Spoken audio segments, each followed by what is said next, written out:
Okay, it's 7 o'clock. I'd like to open the meeting of the Urbana City Council. Would the clerk please call the roll? Ms. Barnes? Here. Mr. Bowersox? Here. Ms. Chenoweth? Present. Mr. Lewis? Here. Mr. Roberts? Here. Mr. Smythe? Ms. Stevenson? Present. Mayor Pressing. Here. First item is approval of minutes of the previous meeting, which would be March 5th. I make motion to 2007. approve. Second. Are there any additions or corrections to the minutes? Okay, motion by Mr. Roberts, second by Ms. Barnes. All those in favor, please signify by saying aye. Aye. Opposed? Okay, that motion carries. Are there any additions to the agenda? Petitions and communications is next. I have a card from Carol Gehring. Would you like to come forward and state your... Okay, I mean, you can speak now or you can wait. It's a pretty short agenda. Up to you. Wait? Okay. Is there anyone else who would like to address the council? Received by email concerning, Did you want to talk about this or wait till it's... I guess wait till the time. Okay, we'll wait till this is also about the same issue. Okay, is there anyone else from the public who would like to address the council at this point? You got some cards coming.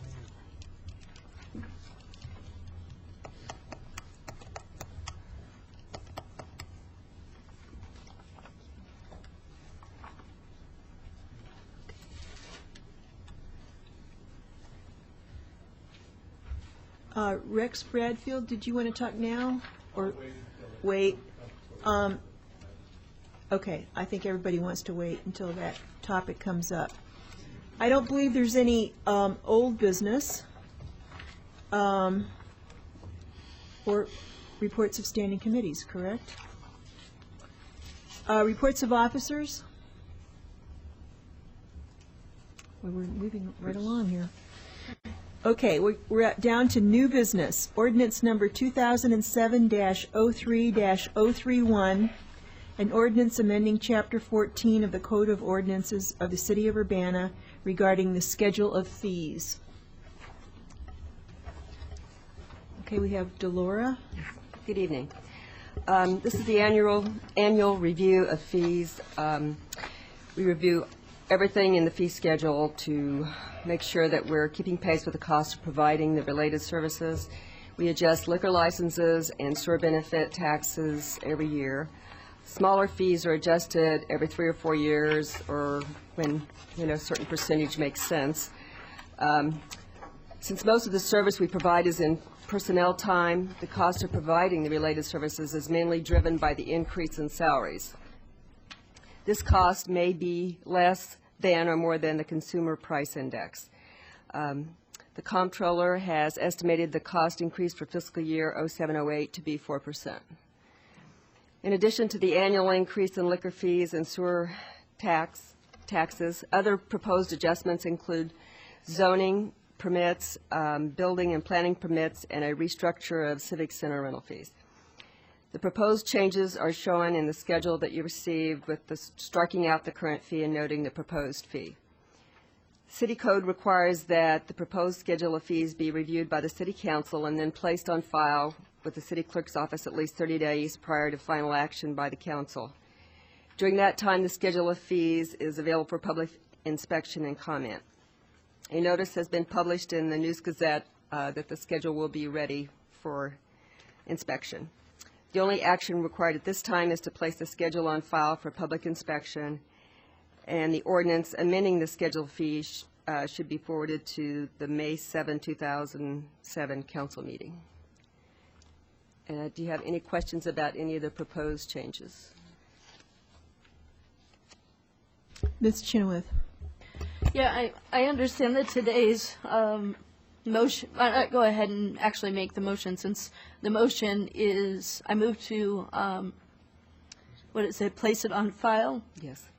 Ordinance number 2007-03-031. Second. Okay.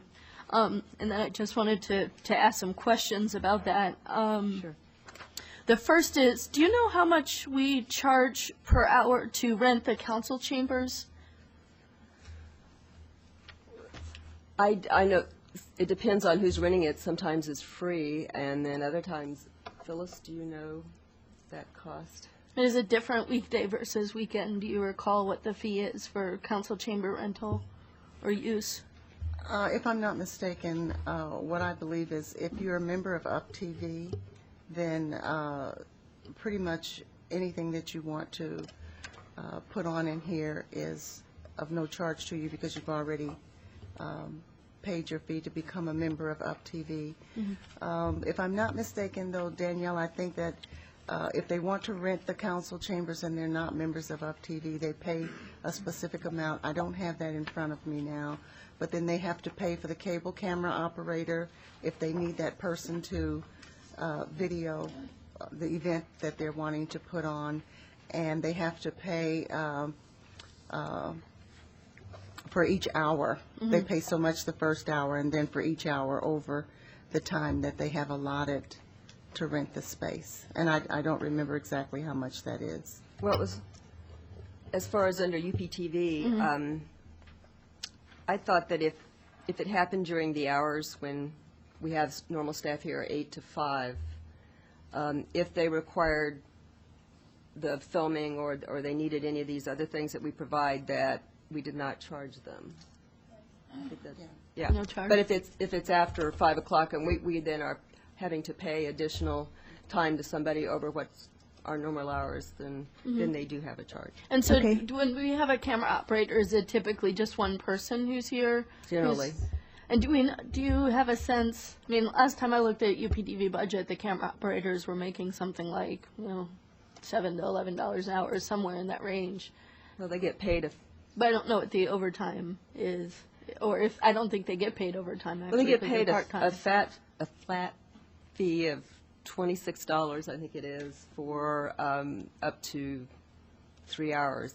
And then I think it's $7.50, somewhere around that after, if the meeting lasts longer.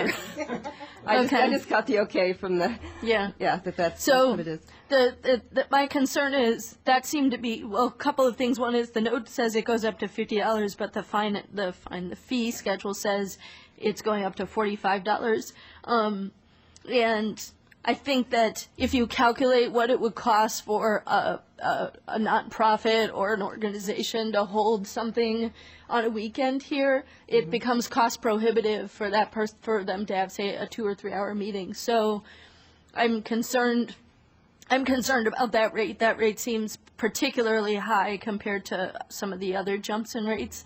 And because I think that we have an underutilization of the council chambers at off times, and so I would not want to do something to make it more difficult for people to use the chambers or to broadcast that. So I basically think we should cover our costs, plus some administrative costs in terms of scheduling. But beyond that, I really don't see $45 or $50 an hour for the first hour and $25 an hour. That seems really excessive to me. And I rent space in other places down at the IMC, and that seems really high This is compared to higher what. than- Oh, significantly higher. We do $25 an hour, and so that's a concern. The second question I had is on page 14. We have electrical contractor registration, and I thought that with our building maintenance code upgrades recently that we don't need to actually separately license electrical contractors anymore. Is that correct? I'm kind of looking at community development, but I thought that after our code changes, the licensing, the specialty licensing that Urbana has had historically is taken care of I was not aware with of that. that. But so that's a question I have. Registration that will be done off-site, but we'll still have our local registration. But I will look into that and see if these, anything here changes pursuant to that. Okay, because I will put out the request, which I believe we raised when we were talking about building safety code, is this differential between Champaign and Urbana, where you have to be specifically licensed as an electrician. Urbana seems excessive to me, and I think that we should make it easy for people to do business in the two cities. And I was hoping that with our code changes that would be taken care of, and that was my understanding. So if we could get clarification before it comes back to council. And the last comment, and this is just a comment, is that the temporary sign permit also seemed excessive for it to jump the extent to which it did. Otherwise, I think the increases seem reasonable to me. Hey, Heather Stevenson, did you want to say something? Okay. All right. Are there any other questions? There's a motion by Ms. Chenoweth, seconded by Mr. Lewis, to place this on file and bring it back to the May 7th meeting. All those in favor, please signify by saying aye. Aye. Those opposed? Okay, that motion carries. Next, ordinance number 2007-03-029, an ordinance approving a combined preliminary and final subdivision plat for Brickhouses Road subdivision, plan case number 2019-S-06.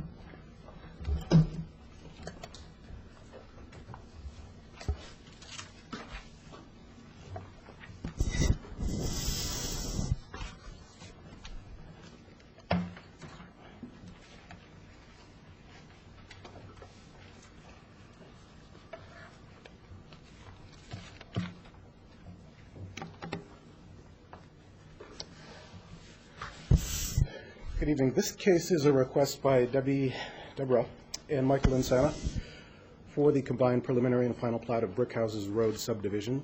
The proposal is for a development of 12 single-family residential lots on a 24-acre tract of land located within the city's mile-and-a-half extraterritorial jurisdiction. This property is located on the north side of Airport Road, east of High Cross Road, and it is currently zoned County Ag 2 with the recent addition of the county's rural residential overlay. If we could have the Elmo, please. Can get a look here. At the location. This is the subject property. I hope you can see that. Doesn't look too good to me. This is the subject property. It's north of Airport Road and east of High Cross Road.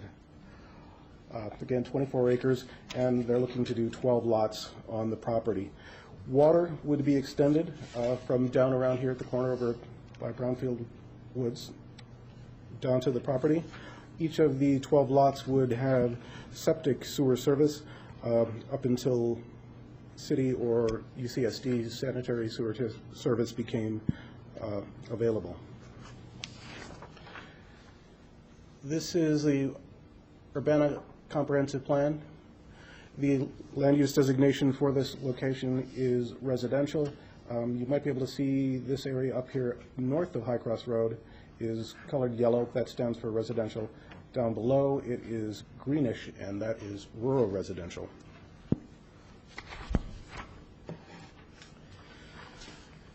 The issues here are that in part, the subdivision and land development codes intended to protect the long-term health, safety, and general welfare of the public.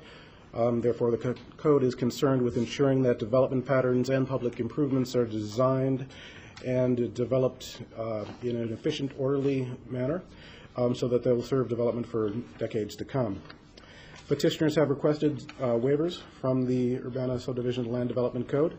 Petitioners state that some of these waivers are justified for the development because the subdivision will be rural type development located in a rural area and is expected to remain so for many years.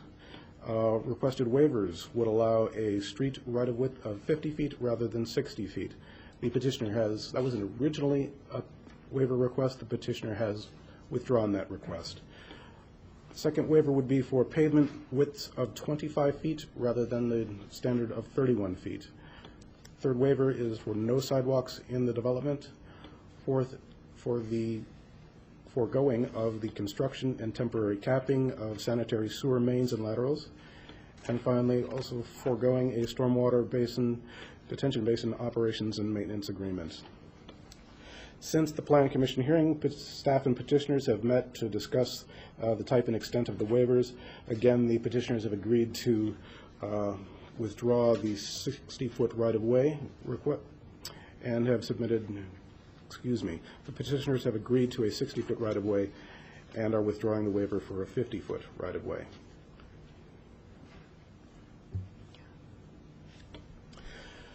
Our engineering and legal staff continue to work with the petitioners towards an agreement on the language contained in the Stormwater Detention Basin Agreement, so that these discussions would lead toward perhaps a withdrawal of the request for a detention basin agreement requirement.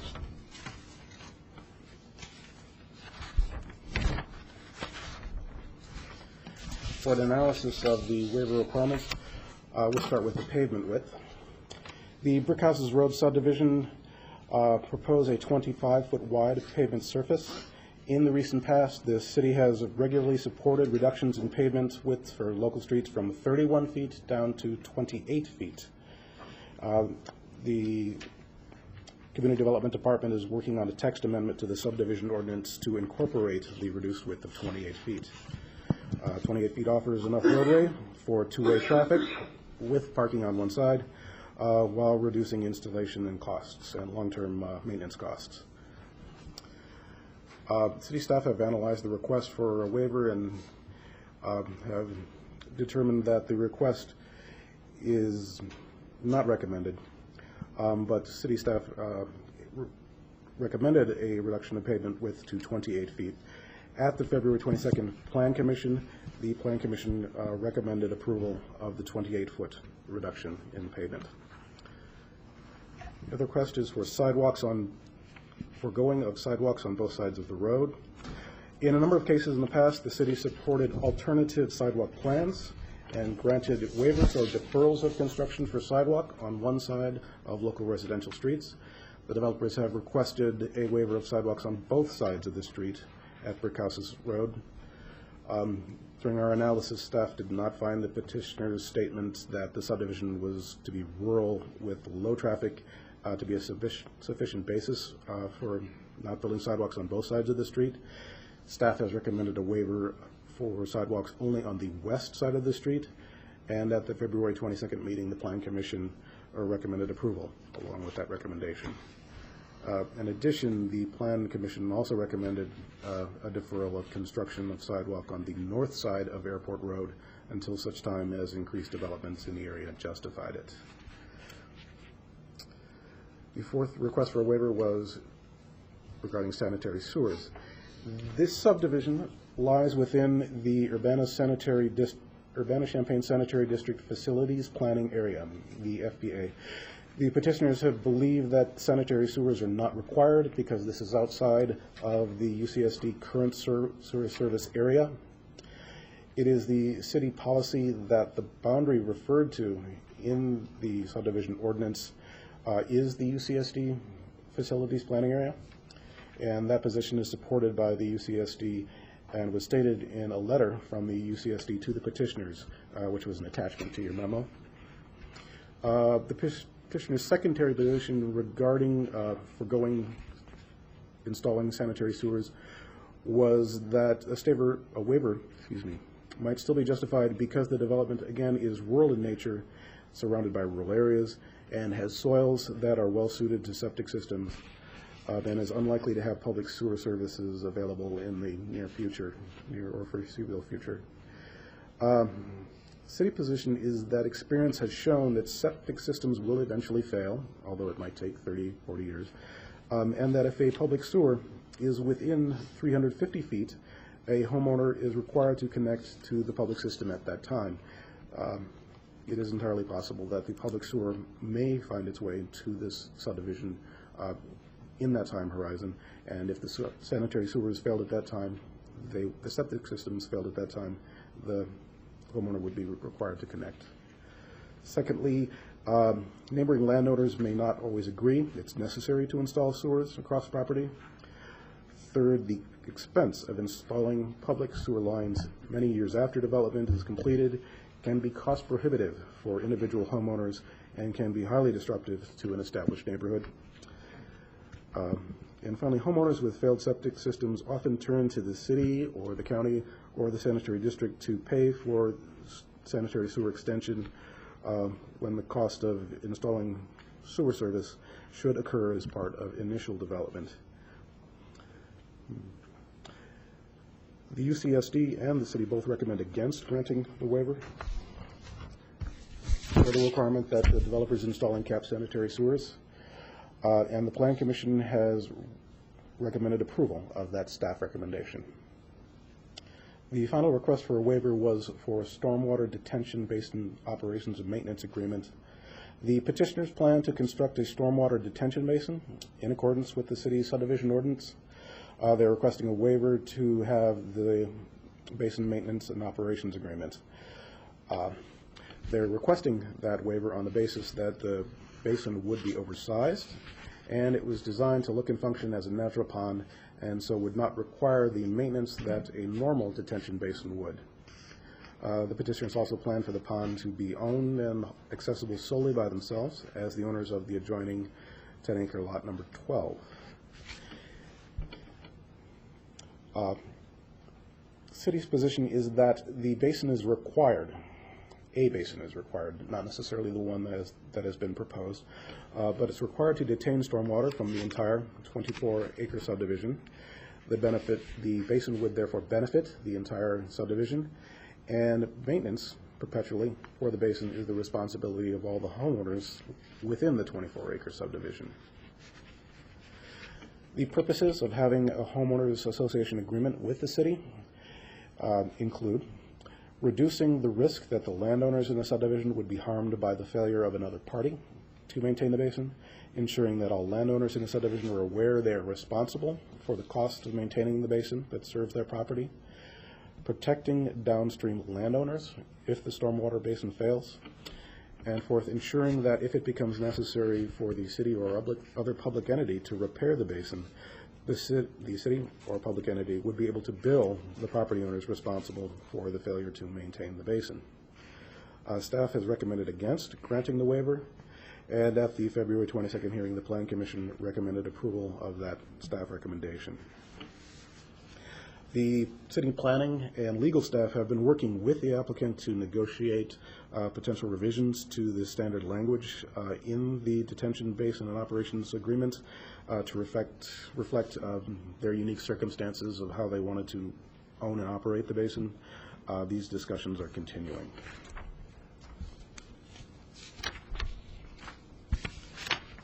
I'm going to jump straight to the council's options and not go over the findings again because they simply repeat what we've stated here.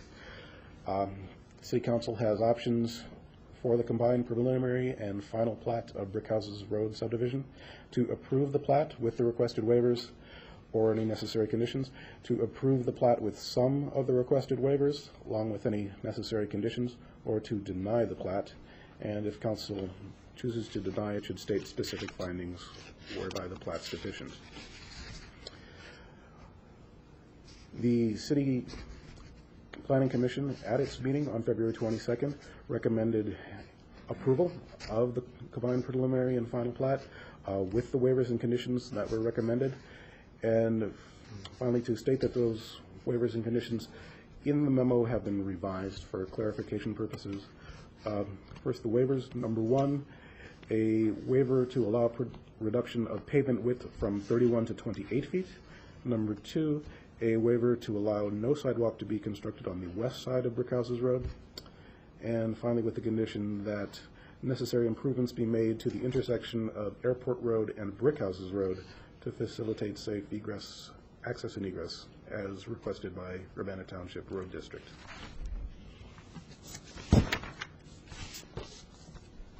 So if you have any other questions, we have a number of other exhibits here we can look at if you have questions that pertain to them. Okay, thank you. Paul Lindahl, that was our planner. Now, Dennis Roberts, you have a question. Because of the kind of complexity of this proposal, probably the smartest thing to do would be to treat each waiver individually and have a more of a thorough discussion on each topic, because each one seems to have many aspects of thought behind them. And I'm not a subdivision planning expert, but I mean, I do have some questions. So does the council agree that that might be a useful thing and try to go through this one by one, or do you want to do a scattershot? Well, I think we need to hear from the public first. Yes. And then get our questions together. And I suspect it's going to be complicated enough that we'll need to send this to committee as well. Well, and that's true, we haven't heard yeah. from the public, we should do that first, Yeah, obviously. and so I'd like to hear from the public, get all our questions out, and then send it to committee. That'd be my personal preference. Okay. Okay, I have 4 people that would like to talk. Would you like to start, Debbie Insana? Do you want to be the first one? Please state your name and address. Can I hand out these for you first?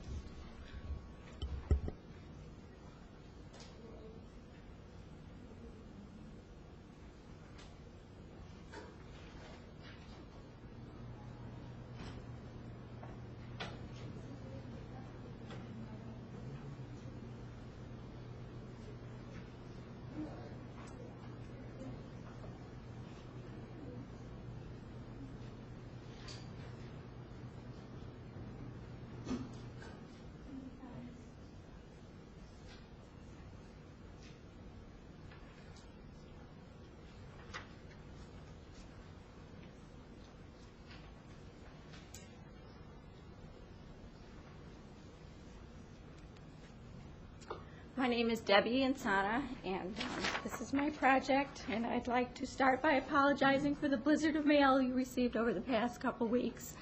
This project is different than a typical subdivision, and I needed to get a lot of information to you about what I'm trying to achieve and what the issues are. A better way to do this would have been if we could have presented this to the city as a planned unit development. It would have been more appropriate and much easier to understand and approve in that format.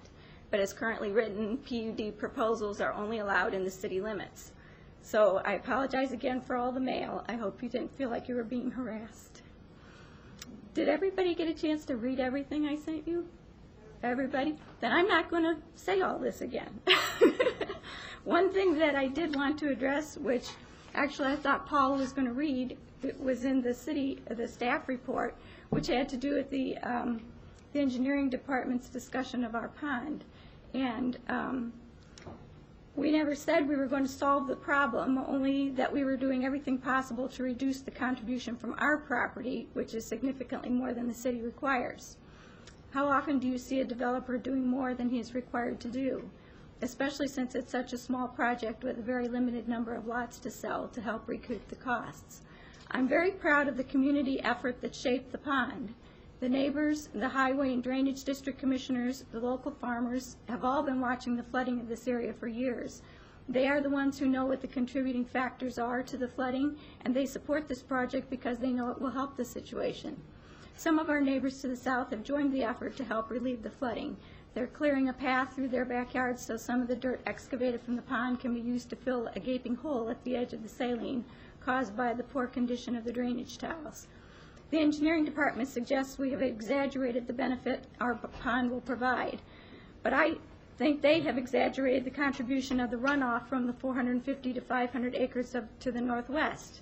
There are other culverts west of our culvert that are designed to handle that runoff. The fact that they're partially obstructed or in disrepair means that the overflow of that system contributes to the flooding at Airport and High Cross. The people affected by the flooding in the area know that this pond will not make it go away, but several of us are making a community effort to improve our neighborhood. The city should encourage such actions, not belittle the effort. I know we're going to have a lot to talk about with the sanitary sewer issue later, so I'll save this for later and let you hear the comments from everybody else first. Brandon? Yeah, thank you. I have just a few questions for you. First, on the sidewalk issue, in some of our communications and in your letters, it sounded like the issue was of deferral of sidewalks, where in the future, if this were part of a broader neighborhood, there was a store on the corner where people would want to walk to, that sidewalks could be installed. Mm-hmm. But from what I see, in at least the way the waivers are written, it would just be a complete exemption or a complete waiver of the sidewalk requirement, not just a deferral of it. So I just wanted to confirm from you that a deferral is what acceptable. I'm asking for, and in our covenants, which I have, I think in this blizzard of mail, included a little piece of the covenants that state that the future owners of the homes of the neighborhood are responsible for putting in sidewalks when some government entity or they themselves decide it's time for sidewalks. That if they don't put them in, for example, say the city of Urbana has decreed that they have to put in sidewalks once they're part of the city. In the covenants, it says that if they refuse to do it, you can go ahead and put them in and charge them for it. So Okay. it's covered. It's recorded, runs with the land. It's there. I really think that's not going to happen, but it's covered in case. The only place I expect that there ever will be sidewalks is once Airport Road becomes a walkable place, when it's not ditches and such anymore, and that would be a good place to put sidewalks. But Okay. My second question is sort of a similar one about the sewers, that it seems to me that you're not seeking a complete waiver of the requirement to ever install sewers, but a deferral that upon the time the sewers reached this development, you would be willing to undergo the cost. And I think you said that your contractor said the cost of installing the sewer sometime in the future wouldn't be significantly higher than the cost of installing it now, other than inflation. I think there's some disagreement, and I'll ask more questions about that later, of our staff, who I think felt that the cost goes up a lot once the development is in. But you're just confirm, I guess, that a deferral of the sewer installation is the sort of scenario that's acceptable to you? we drew up our plans showing where a sewer main up Brickhouse's Road could go. I mean, there's a place for it. All the other utilities will be arranged so that there's room to put it in there if ever that was going to be the case. Since it's really a long time from now before that will happen, it's pretty hard to predict what kind of thing they might actually want to put in and when the time comes. And another thing that kind of came to mind is that it really might, the sewer main may not come down Airport Road. I mean, it might actually approach from the north first. And then if we put in our pipes to drain in one direction and it comes in from another direction, how do you deal with that? I mean, there's so much unknown about how that's really ever going to happen that it seems like it's a pointless exercise to put anything in the ground at this time. Okay, thank you very much. Anything else? Any other questions for Debbie and Saya? Heather? I don't have any. I don't have any other questions, but thank you for your thoroughness and the information that you gave us. Yes, that was a lot of mail to comprehend, but and some of it seemed like a lot of you saying the same thing, but that's okay because it was very thorough, and I appreciate you coming to us and acknowledging us as the people who you needed to come to and give us the information that we desperately need to make a good decision. Well, thank you for reading it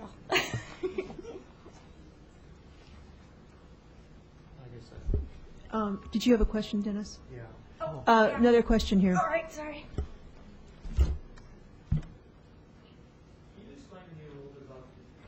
Can you explain to me a little bit about the detention pond? It seemed like the detention pond serves the entire subdivision because it drains the entire property. And I can't determine whether that you're interested in personally owning the detention pond, i.e. it's not really going to be covered under a covenant with or an agreement with the subdivision, that you're going to retain possession of that property? I'm going to retain possession of the property because to develop it, it's also a habitat pond. I mean, it's way more than a detention pond because that's not all the capacity that it has. It's not just to hold stormwater. It's a lot bigger than that. And its purpose in being there, besides the detention of the stormwater, is to provide habitat for the wild animals and such that are supposed to be, provided for. And to get those grasses and trees and bushes and all the components of the habitat to grow, it takes time. And it's going to take a lot of money, too. But, I mean, you plant those things, and you can't go having a whole lot of people trampling all over there. So if I were to, the city kept wanting me to give that piece of land that the pond is on to the homeowners association. But how do you give it to the homeowners association and tell them you have to stay off? I mean, it's not a recreation pond. It's not going to have any really access to the water for people. It's going to be planted to kind of, become this hidden place for the animals. So that's why I wanted to retain possession of it until, it's mature and, at some time maybe even a parks department would want it rather than the homeowners association. But the homeowners association does exist, only for that reason, because they're responsible to make sure that the stormwater drainage part of the neighborhood continues to function like it's supposed to. So if it doesn't, all the people that live in the subdivision know that they're responsible for making sure that it continues to work. I mean, whatever, we have to go around and take up a collection or whatever, you know, we have to make that work. But the only thing that I wanted to change in the agreement was the fact that it's not owned by the homeowners association. So we need to change the language which says that the association grants an easement to the city to come and check on it or whatever. The association does this or the association does that. I wanted to change that wording to the owners of Lot 13 does that. Because legally, if we're the owners, the association can't grant those things. And then the other thing was that the other part of the language refers to the city, but our property's not in the city and probably won't be in the city for a long time. So I wanted them to change the city to, you know, the municipality or something that reflects the fact that it could be somebody else that's actually responsible for Well, what happens. Can I comment then? Yes. Okay, so this is really kind of very troubling to me. I don't understand how you can, it doesn't seem like clear thinking. You're saying that it's a, well, the subdivision requires a detention pond to clear the water, and you're making it, you're giving value plus by making it a larger detention pond. Mm-hmm. But it does have the legal purpose of, I mean, there is a legal requirement to have a detention pond on the property. So it's, but you're talking about it as if it's a private garden where there's no trespassing. And I'm trying to understand how you can maintain a private, I mean, it can become a park perhaps. I mean, you can plant things around it, but it still has a legal necessity within the subdivision. So I'm finding myself rather confused, I guess, on your approach to it, and still you're saying that the subdivision, the 7 other houses or however many houses are going to be there, will have no access to the detention pond. Not for recreation purposes, but they do have, they are granted access for purposes of maintenance if that's required. So I guess I find this to be a very gray and undefined establishment of a detention pond. And I think that's going to be one of the questions that has to be clarified. I think there needs to be an association There is. to govern the pond, because the reason why we have requirements about upkeep would be to, there are probably insurance reasons, and there's also the need to have clear flow of water, so there's not whatever outlet the pond is feeding into the ditch or whatever, you know, is maintained so that it's not clogged, and somebody has to be legally responsible for that. And I think that even though it's commendable that you'd like to make it beautiful in a habitat, I mean, the ducks land on the detention pond in front of Lowe's without there being a stick of cattail plant in the vicinity, because that's what ducks do. Or geese will land on water. So it is going to be a habitat, and providing it to be beautiful is one thing, but I don't understand, there's a disconnect between you're wanting it to be a private preserve, and yet have 12 other people or 7 other community residents be responsible for it if they can't even go over and picnic at it necessarily because it's on private property. So I think that that's an issue that, before we can really solve this waiver question on this issue, must be resolved somehow. And I think you need to look at it, re-look at it a bit. Yes, but I think that you're seeing that because it's a stormwater detention pond, because the people have to have a pond for stormwater maintenance, there's stormwater control in the subdivision, that somehow grants them the right to also use it for recreation. That's what you're saying? Well, maybe, I mean, it could be fenced off and nobody would use it, and that would be an acceptable, probably, protective way of retaining it, but it doesn't seem to be useful. Yeah, but if you fence it off, then how does the wildlife use it? Okay, I'm just raising the question. I think you've been discussing with the city about having it be reserved for wildlife, but also having the homeowners association have the responsibility for maintenance. And there's 2 different things there. There's maintenance so that it doesn't silt up and become non-functional versus using the land for recreation. Right. And I think that's something that does need to be worked out with the city staff. Danielle?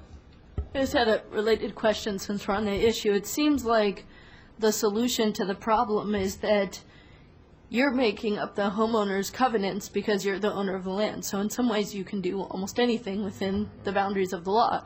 So it makes sense for you to have the homeowners be responsible for the maintenance of the detention aspect, like you referred to. You said that's what the city has said it wants, and you have agreed to what the city said, which is that the maintenance of the detention aspect would be responsible of the homeowners. So all you need to do is to put in your covenant that homeowners are agreeing to not access that property except in the case where the homeowners association has voted to do something that they need to do to maintain the land. That's simply, and therefore, you can do everything else. We don't need to talk about picnics or fences. That's all up to you to decide what to do. You simply just need to put in there will be no access to this property, even though it is maintained by the homeowners, with the exception of when there has been a vote by that body to say, we see that this needs this kind of maintenance, and then there would be access at that point. And you could be the person empowered by the homeowners association, or if you're no longer there, the homeowners association would empower a different individual. And that would solve this particular problem. I see this as a non-entity problem. Is it, but who owns it? I guess, is what are you suggesting? Who owns it at that point? Is it okay if I own it? Does it matter? I mean, only because I just feel like that it could cause a problem with the subdivision if somebody comes in there and says, well, the homeowners association owns that, why can't we go hang out over there?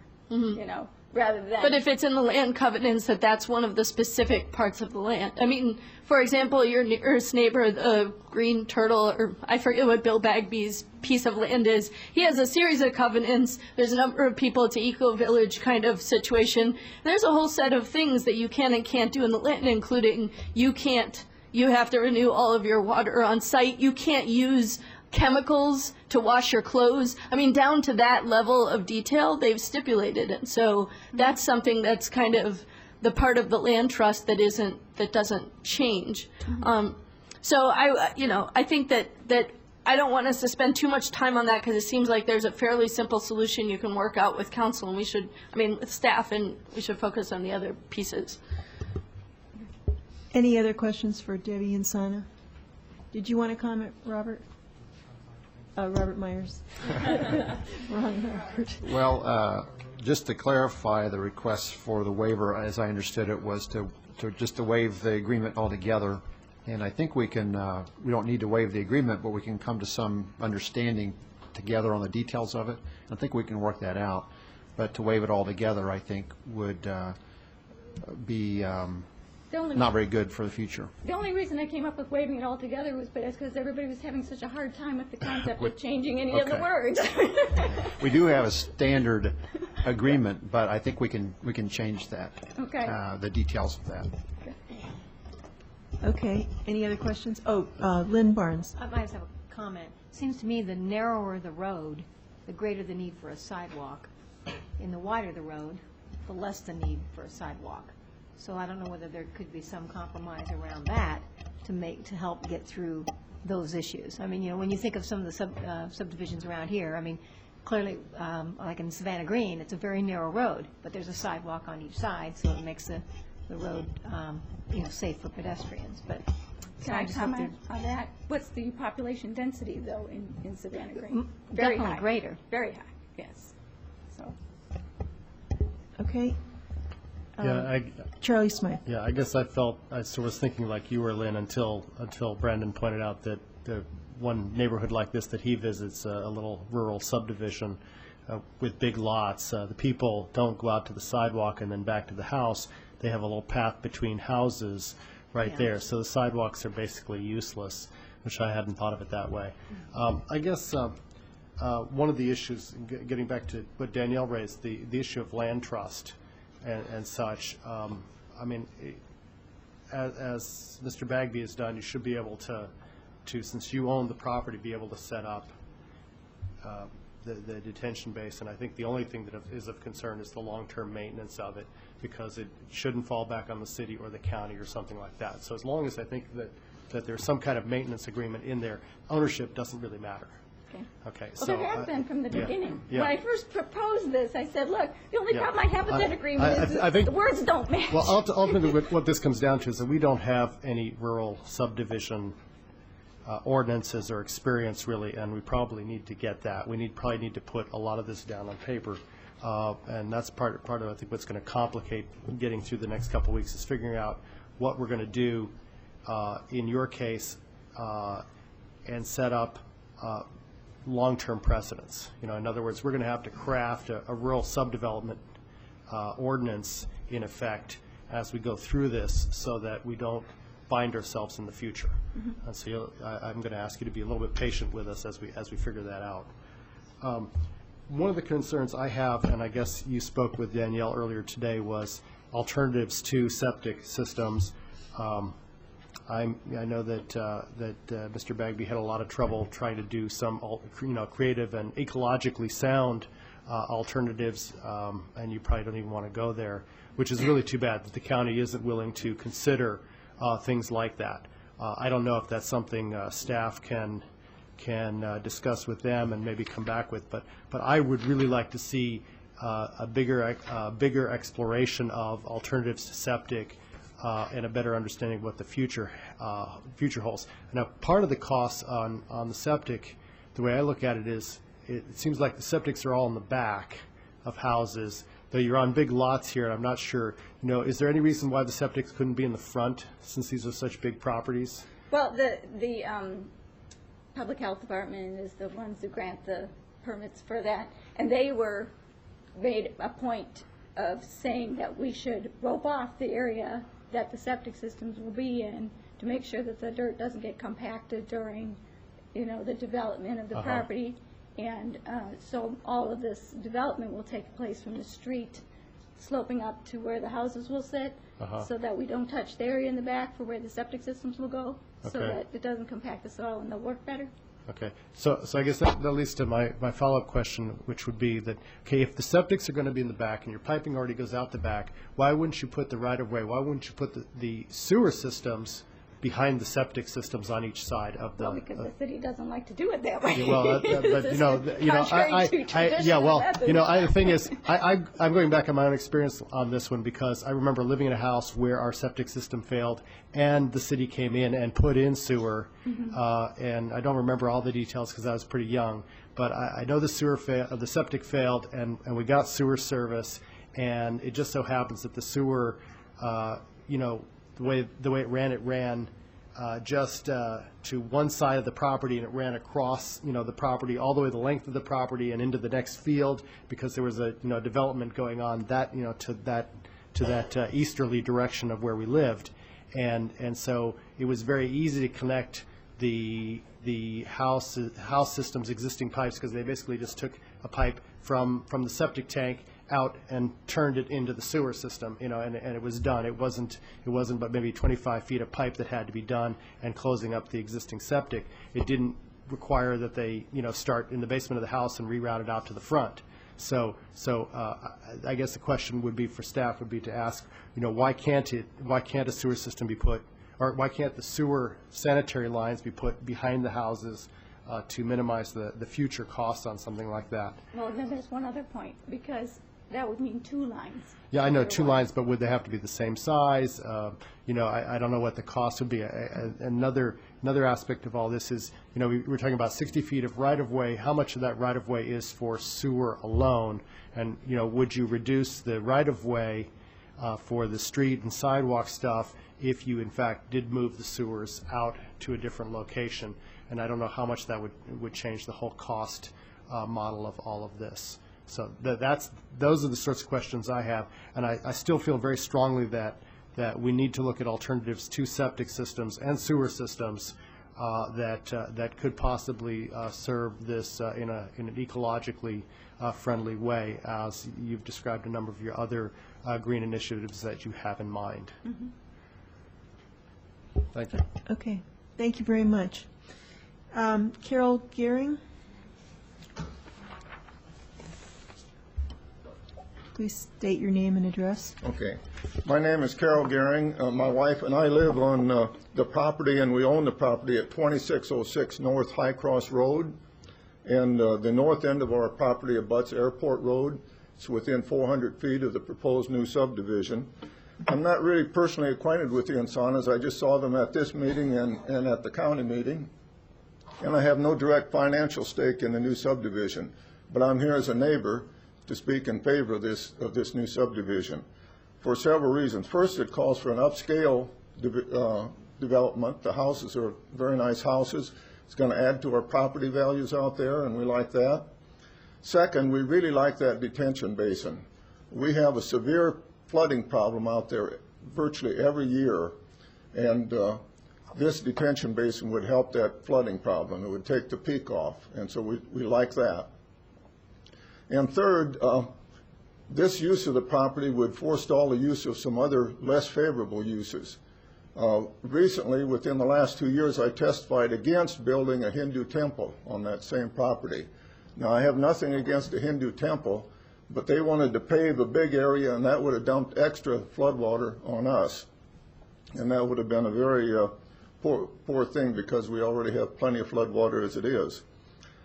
I understand that one of the key issues is the sewer system that you've been discussing, and I just want to say that it's very unlikely that the trunk line will be extended out there anytime soon. It would have to come down past the Brownfield Woods and through the 100-year floodplain, and the houses there are not going to be a lot of new houses there because of that. And also, most of that area is already settled in larger holdings, 3 acres and up, so the houses are very sparse. And so if you ran a trunk line down there, there wouldn't be many customers to hook on until you got to the new subdivision. And also, it would be an expensive trunk line because of the terrain. It would require a pumping station to get the sewage up to Brownfield Road, and that's a fairly steep hill. And also, the homeowners' sewage systems work very well in that soil. My wife and I put our system in 30 years ago when we built our house. It's under our lawn. You don't even know it's there. It causes absolutely no problems.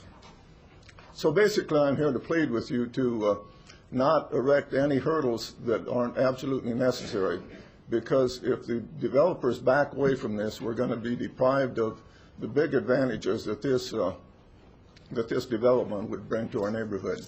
So thank you for letting me speak. I'd be glad to try to answer any questions if you have any. Any questions? Dennis Roberts. Yeah, Mr. Gehring. You own the property that's right at the corner of Airport and High Cross. Yes. And you have a pasture in that Yes. area. And during the spring, does that pasture, is that underwater ever, or do you have any problems with that? Or does the water go into the ditches? Actually, every time we have a flood, we form Lake Gehring.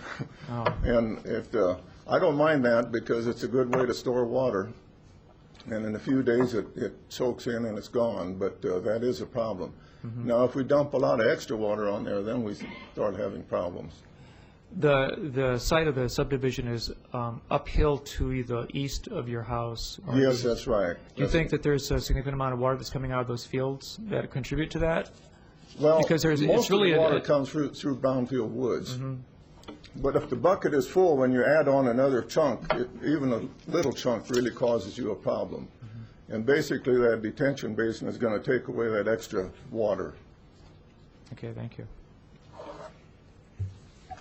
Okay, thank you. Thank you. Rex Bradfield. Madam Chairman, if there's one more speaker, I'd like to go last and remind the council members to remember what questions they had before. I'm the design engineer, and if I could go last, I might be able to serve the council better. Okay, I have 2 people. Tom Torino. My questions have been answered, thank you. Okay. Dave Monk.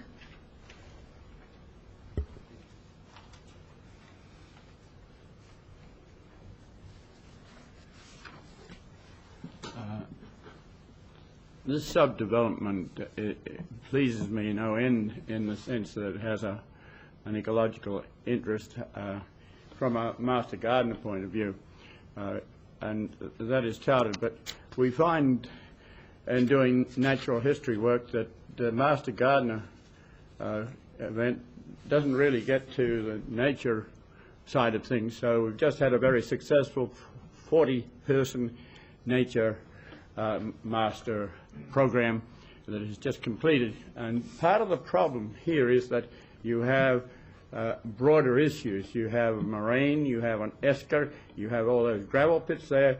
It is a prime part of this part of the county.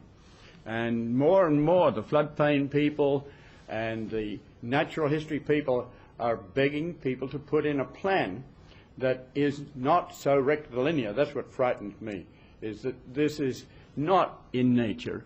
It is cheaper to do that, of course, but it is out of character for that area. So in effect, you drop the property values of those people who are doing a different sort of thing. And the university is next door. This is the sort of thing that takes a long time to do. And that's being encountered. If you're going to regionally plan this and get the floodplain people in, all these details about sewer are minor. It's what vegetation you're going to plant. Do you put in evergreens when evergreens are not native to the area? What is the geology? One gentleman has just said that the soil is good for septic tanks. It is. It's a xenia. It's a morainic soil. It's part of the Yankee Ridge moraine. But to me, this site is something that was looked at for the Banner Park District when it was being formed by Lohman and others, and it got character. And we're right next to one of our very, very few big groves. Out of the 10 square mile, we've got 65 acres in Brownfield Woods, a few acres in Treeless Woods, and some acreage in Treeless Prairie. There's been some modification of the meanders and the like as you get up to Phillips Track, but many people, including Kennedy and others who put together the Illinois Nature Preserves Commission, have been very concerned about that area, and they actually tried to acquire the land between Brownfield and Treeless Woods, mainly because of this extraterrestrial characteristic that is not in your ordinances. Your domain stops there and you have some 1.5 mile ordinance. But there's a need for broader planning in here and a lot of sympathy, because this costs money and it costs time. And but I beg you to look at this as a part of a much broader issue. Danielle Chenoweth. Dave, do you know what this was before it was farmed as agriculture? This would have been Big Grove. This was Big Grove, so basically it was trees chopped down and it became the agriculture. early settlement was here. Up the road is the first post office. It's historic. The first town was right on that corner where the airport road comes through. Up on the hill, I'm forgetting the name of the road. It might be Perkins, I'm not sure. But just to keep this character is tremendously helpful if you're wanting to look at well health and inspiring people to think about their very, very scarce resources. You don't have a moraine other than this. And if you say goodbye to it by putting in a rectilinear development, then it can always disappear in 100 years, but it's not likely to. Dennis Roberts. So you're not opposed to a development, but you're just making the comment that the square pattern of the lots doesn't fit the terrain of the property? Is that what you're trying to tell me? Yes, I think I'm very pleased with the development and the attitude of the developers to do something in terms of nature right up against Brownfield Woods. You've got Natalia Belding's house next door, and although it's not part of the Brownfield complex, it's part of our Natalia Belding was a history professor, and the house is a French provincial house. So you've got some character there. And so, yes, I'm asking you to work with these people to encourage something that would be more on a contour, something that would go with the park. And I know that if you have a rectilinear area, you can put a house on one side and a house on the other side, and it's not straight, but that's not what I'm talking about. I'm talking about a flow that's part of our history. Thank you very much. Okay, Rex Bradfield.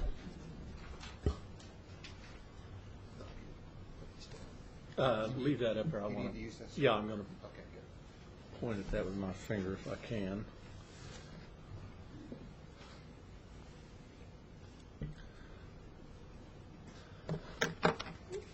Ladies and gentlemen, my name is Rex Bradfield. I am a professional engineer and land surveyor in the state of Illinois, and I am the design engineer for the project which we're discussing. I live on 2101.5 Pond Street in Illinois, and because I'm licensed, I'm required by law to let you know a couple of three things. One, I do not own or have I any ownership interest in the property at hand.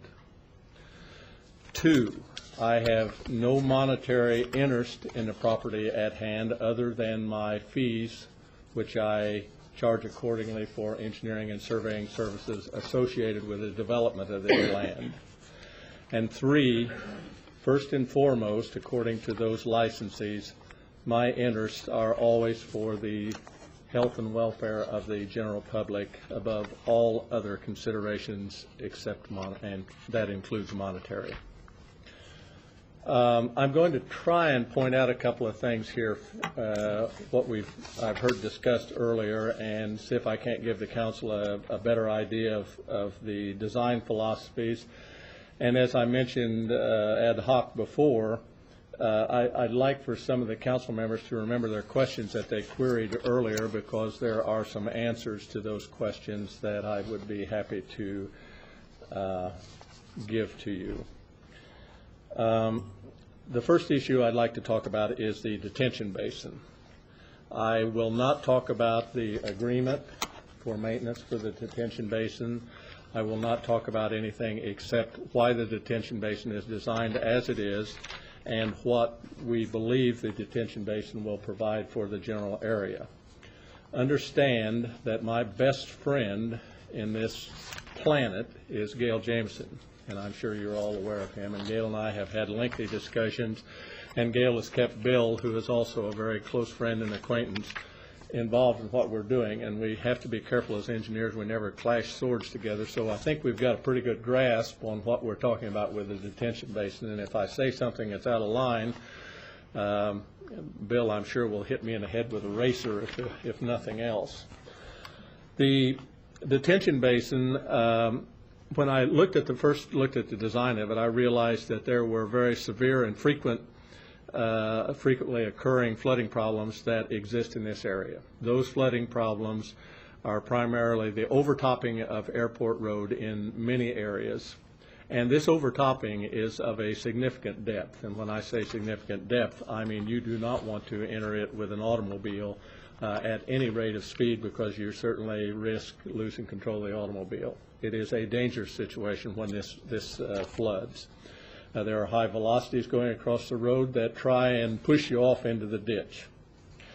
I confirmed this by conversations with the local residents in that area, and I also have some photographs that they provided me that make this very clear, and I would be happy to supply those to the council members if they so desire those, if they choose to continue this matter.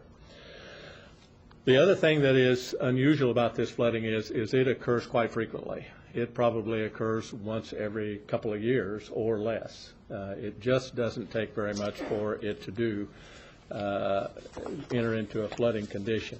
Mr. Goring was correct in what he said, in that the cause of this is there are three areas that you need to concern yourself with in this area.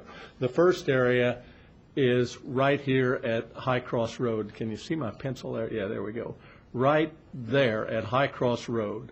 This area that is all up here and west of High Cross Road and north of Airport Road all makes its way down to that intersection, and there is a culvert that runs diagonally across that intersection. It is a box culvert and it's woefully undersized, and it fills up all the time, and the water overtops the road there. When it overtops the road, it also flows down this ditch on the north side of Airport Road. And right here, right at where the air in Airport Road is a 24-inch culvert that you see in the plans. That's where that culvert is about right there. That culvert is probably of adequate size to handle the 24 acres that the subdivision is. It is not of adequate size to handle that water that jumps the road. And what happens is it is first come, first serve, and the rest of you get to run over the road. That's what happens with the water. So whether it's the water running off the subdivision or it's the water that's running off of the areas north and west of there, that road just has water in enormous quantities going over it. There is another culvert that's mentioned in the reports, and that culvert is here, right at the corner. There's a culvert there. It's a twin culvert, and it truly is not, anything that we do in the subdivision is not going to affect that culvert to any degree. It's so woefully undersized. It has well over 600 acres draining through it, and it's only a couple of very small culverts. That's a matter for somebody else to take care of. There is a very, very small effect from the subdivision development on that culvert because we do divert some of the water that would normally go into it into the detention basin. But the culvert that we're talking about is this culvert right here. Mr. Goring's property is right here. This is the north part of his property. See my pencil again right there? His property is right here. That's the north part of his property right there. And the water does. It just comes over the road. It just roars over the road in that part. And he has a detention basin for the area out there in his pastures. So whether he wants to charge anybody for that, there's a little money-making idea for you, but I don't think we'll go to that area. What the subdivision does, because the owner has taken upon herself and her pocketbook, is that she has asked me to design the detention basin of such a size and such a design that it actually is a 100-year detention basin. In other words, it will retain all storms. The ordinance requires 50-year. It will retain all storms. The release pipe from her detention basin is a 10-inch pipe. 10 inches on this picture is about 1/10 of a pixel. That's how big that pipe is. So it is insignificant compared to the size of the areas that we're draining on there. And that's why the detention basin is so effective in protecting this area, is that all the water from the subdivision gets into that detention basin, and it has to wait its turn because it's only coming out of there in a 10-inch pipe. So it's going to wait whether it likes to or not. What does that mean? That means that this culvert that we have right here, the capacity of that culvert is, you've got 77% of the capacity of that culvert that becomes available to it to handle the water that jumps Airport Road and High Cross Road. In other words, that culvert has more capacity available to it, and so the overtopping of the road will be less frequent. Will it not happen again? No, I don't think so. I don't think, we've never modeled it. It's a big project. Nobody's ever done it. And I think that what we can comfortably say is that the detention basin, as she has instructed me to design it, will provide a benefit to the area. The other thing that's very different about this subdivision, and historically, and you council members have certainly seen it, usually when an issue such as this comes before the council, the room is filled with people who live downstream, and they are carrying the torch, and they want your head on a spear because you are going to flood them out. No matter what you say, no matter what kind of song and dance you play, you are going to flood them out, and we want your head on a spear. This is exactly the opposite, because we have not heard anybody that's downstream that's not for it. It's very unusual. And it's very unusual because it's something that, as engineers, you don't get a whole lot of opportunity to do, in that I've been given a free rein in the way that I design things, in that I'm really not affecting the environment at all in this area, other than the improvements, and we try to minimize their effect on what we're doing. So it's an opportunity for this council to approve something that will really benefit it. It's the downstream residents didn't voice any opposing opinions and rather strongly supported the development. This subdivision will provide strong and substantial flood protection by the reductions of the frequency of flooding over the road to the downstream property owners, and if you can allow it to be approved and constructed, I think these people are all going to benefit from it. A brief note on what Carol alluded to. The hole that is the back of his property is a very significant erosion problem that the drainage district must address, and must address it soon, because what it's doing is it's creeping toward his house. And when I say it's a significant hole, right now it's probably about 60 feet long and about 25 foot wide and about 8 to 9 foot deep. You can't get out of it when you get in there unless you go down and grab the roots and pull it out, or you use a ladder to get out of it. It has, it's a result of the drainage tile in this area have collapsed, they've had joint failures, and it's just an erosion process that's heading toward his home. The benefit here is there's going to be a lot of dirt generated from the detention basin. He has agreed to allow that dirt to be taken back and replace the tile, put the tile back in, and you have replacement dirt that goes on top of it, and it will take care of that problem for considerably less than it would. That's an interagency agreement. Bill is aware of it, and he's already made some phone calls to that effect. Sanitary sewers are what I want to talk about, and I want to bring to the attention some problems with my license and some problems of the things that you are suggesting. I have given you a little handout that has, it's the Title 35. Title 35 is the environmental guideline for the state of Illinois. If you print all the pages out in Title 35, it's probably, what do you think, Bill, 600 or 700 pages? It's a ton. So you got just a little piece of it here. It's the whole act. And one of the things about Title 35 is, and I heard the opening statements, is that Title 35 was absolutely legislation that was created to protect the health and welfare of the general public. And I heard the gentleman early in the presentation speak that that's what the Urbana ordinances are generated to also, to protect the health and welfare of the general public. That's what Title 35 is. I fully understand, and Gail Jameson and I sent so many emails back and forth that it probably paled to what you got, but it was sure a lot for a couple of engineers to write that much. And one of the problems that we have with it is the instructions of the Planning Commission to go ahead and install this sewer cannot meet the requirements of Title 35. In other words, we can't satisfy Title 35. Title 35 in Section 309.202, which I gave you a copy of, says, no person shall cause or allow the construction of any new treatment works, sewer, or wastewater source, or cause or allow the modification of any existing treatment works, sewer, or wastewater source without a construction permit issued by the agency, except as provided in paragraph B. And I gave you paragraph B, and you can see that paragraph B doesn't have anything that is applicable to what we're discussing. Very simply stated, the EPA, to protect the health and welfare of the general public, has said, you're going to build a sewer, we got to know about it, and we got to permit it. In this case, the EPA cannot permit it, and Gail and I and Bill have had many conversations with them. They could permit it if the sewer line that it would be connected to would get out there in 4 or 5 years.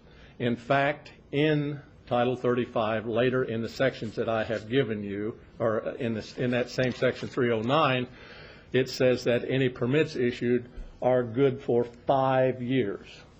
So the 4 to 5 years we heard from the EPA is an acceptable number. In this case, both Michael Little and in general, we think that it's decades away before we actually have a sanitary sewer to hook onto. The law is very clear from a professional engineering standpoint. No person shall cause or allow the construction of any sewer. That's what the state law is. And not to practice law without a license, but I do not believe that the Environmental Protection Act is something that you can supersede with home rule. So I think we have a problem here in that I am going to very clearly state, even if the council approves this and says that she must install this, I am not filling out the permit. As a professional engineer, the Illinois Professional Engineers Act says that I cannot knowingly violate any law of the state of Illinois, otherwise I take a chance on losing my license. Very clearly, to construct this and let it set for a number of years is in violation of that law, and I'm not going to fill a permit out. There we have it. Now, some of the questions that were asked earlier, does anybody want to pose some of those again? Can I make a point for clarification? Sure. Robert Myers. My understanding is that one of the Public Works staff members had talked to the lead person at the Illinois EPA who issues these permits, and they stated that wouldn't have to get construction permits from the Illinois EPA unless it was believed that connection would be made within about 5 years. I did not read that in what Bill sent to me. It said that they would not issue a permit on this. Okay. I see Bill may want to offer clarification. Our Public Works Director, Bill Gray. Thank you. Can you hear me okay? Okay. Yeah. What we would require is like any other subdivision, we would require that the sanitary sewer be properly designed, located. We would be reviewed and approved, and we would ask it to be constructed, and we would inspect it accordingly. It's correct, we would not seek a construction permit from the EPA at this time. What would happen is if and when there is a public sewer available to the site, the city, since we've accepted it during the development and building process, would then apply for that construction and operation permit along with whatever other sewer work was going on at that time.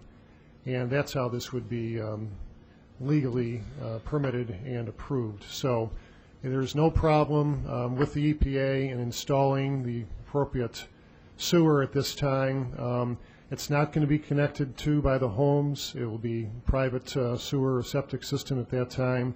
But if and when the sewer is to be activated, then the construction and operation permit would be sought for at that time. So that's how we don't violate any laws. Mr. Roberts. So when we are reading in these papers that that the city is willing to allow this at risk, the risk is really the city's risk because we're going to be responsible in 22 years or 17 years to establish the fact that these lines serve the capacity required, right, are laid properly, and I noticed that one of the processes that would be done would be there would be the television running video lines through the sewer lines to see whether there's failure. Even at that point, even they have never been used. Correct. Which potentially there is failure potential, I suppose, for the lines. Yeah. Highly unlikely. Mr. Bradfield would design the sewers like any other subdivision. We'd review those plans and specs. There'd be the proper inspection, internal televising, there's pressure testing, there's a host of things like any other subdivision we would do, but they would just sit and be inactive. And, sewers properly installed are going to be serviceable for 100 years. And there's ways to maintain them nowadays within pipes that they can last even longer than that. So I have no problem with these sewers being installed now, and if and when that time comes when they're connected, The people that live there would be thankful that the sewers were in place at the time of construction, rather than tearing up yards and driveways and streets to install them at a later time. And the surprise, even though homeowners, when they buy a property, may realize there's a future liability, whether it's a sidewalk or sewer, the comfort that they're not going to have that liability at some point in the future is nice to take care of it now, put it in the cost of the lot. That's the proper way to do it, not put it off at some future time when someone doesn't have the money. And we don't want to get into, we want to avoid assessments or whatever. Those are not always the easiest things to handle. So the point is, do it now like any other subdivision, and it will sit dormant. Bill, what is the typical dimension for a pipe, and how deep is it laid, and can it be easily trenched? Yes and yes. Minimum 8-inch diameter, and this would be no different in this subdivision. It would be probably the minimum slope. There shouldn't be an issue with respect to where it goes or where it will be connected to. So I think those things can be worked out between our engineering staff and Mr. Bradfield. And who's responsible for the hookup 20 years from now when? It'd be the city with its project, or the sanitary district. One or the other would be the one involved with that connection. So the house, the homeowners on those lots would not be assessed for hookup? Well, no, I'm sorry, that's a different question. The actual connection to the Yes. sewer would be the homeowners, yes. Mr. Roberts, one of the things that I came across with the EPA when I was discussing this was they had a suggestion for a situation that was similar to this, in that the homeowners in their homeowners association covenants required that the homeowners use ejection pumps. And the ejection pumps were installed in such a manner that they had 2-inch lines. That's what probably you'd need in this, and that's what they suggested in it. And those 2-inch lines, at the time the sewer came by, rather than running them through your multiflow systems or whatever you're ejecting it into, you could just simply change the plumbing and run it out to that sewer line and connect it right to the manhole right there. And his point was, you don't know what line where that sewer line's coming in at. You don't know how it's going to be in there, and you might be at the wrong grade. But he said if you use ejector pumps, which are in essence a force main, wherever it is, you have the ability to just pump it. And he had indicated that they had permitted some situations such as that, where in that case the plants were undersized and the lines weren't out there, so they were under restriction because they didn't have the capacity in the plants at that time. They didn't think they were going to get them done in 5 years, so what they did was the homeowners applied for permits when they put in their sanitary system that they use ejector pumps. And the ejector pumps were just 2-inch lines, and that answers your question. You could do that with the lines. Somebody talked about them down the back lines. Well, the problem is you got two of them in there. The other thing is ejector pump lines lend themselves quite nicely, especially if they're hooked up to the houses, to boring. And there is technology now where you have boring and boring to grade, which you don't necessarily have to have with ejector systems or pressure systems, but those things are not nearly as invasive as the things you're familiar with, where you've just got mountains of dirt out there in developed areas. As a matter of fact, all the fiber optic lines that we're enjoying the benefit of now, those were all bored. I'm sure you saw the machines out along the road, and they would bore for a quarter mile, and you'd never see anything except where they had their bore pits, and it goes on like that. So there are other things that are available, and other techniques that maybe 10, 20 years down the road, I don't know what they're going to be. I couldn't comfortably say what's going to be in 10 or 20 years whenever this hooks up. But there are other options available besides just sticking the thing in. And the point that I want to make, and Bill is absolutely correct in what he's saying in there, the city could do it, except the city ordinances say that I have to sign off as an engineer that the plans have been completed substantially in conformance to my intentions and my design. At that point, I violate that, because I have confirmed that I have allowed, as a professional engineer, a sewer line to be constructed without a permit. Okay, Danielle Chenoweth is next, and then Robert Luce. Yeah, just a couple of questions about the sewer, and I think this is for staff, but you may also have some responses to this. The first is there's a couple there seems to be two issues that are unclear to me. The first is this question of, is it possible that sewers will be connected to this location sometime in the reasonable future? My question related to that is, what are the other development opportunities within a half to 1 mile radius of this property? I mean, what are we looking at? It would make sense if we anticipate bringing sewer to a whole set of activities in this area at some time in the future, and it's unclear to me, and you've spent more time with the maps, so I'm wondering if you could speak to development opportunities to the west, north, east, etc. Most of it to the south is already developed, but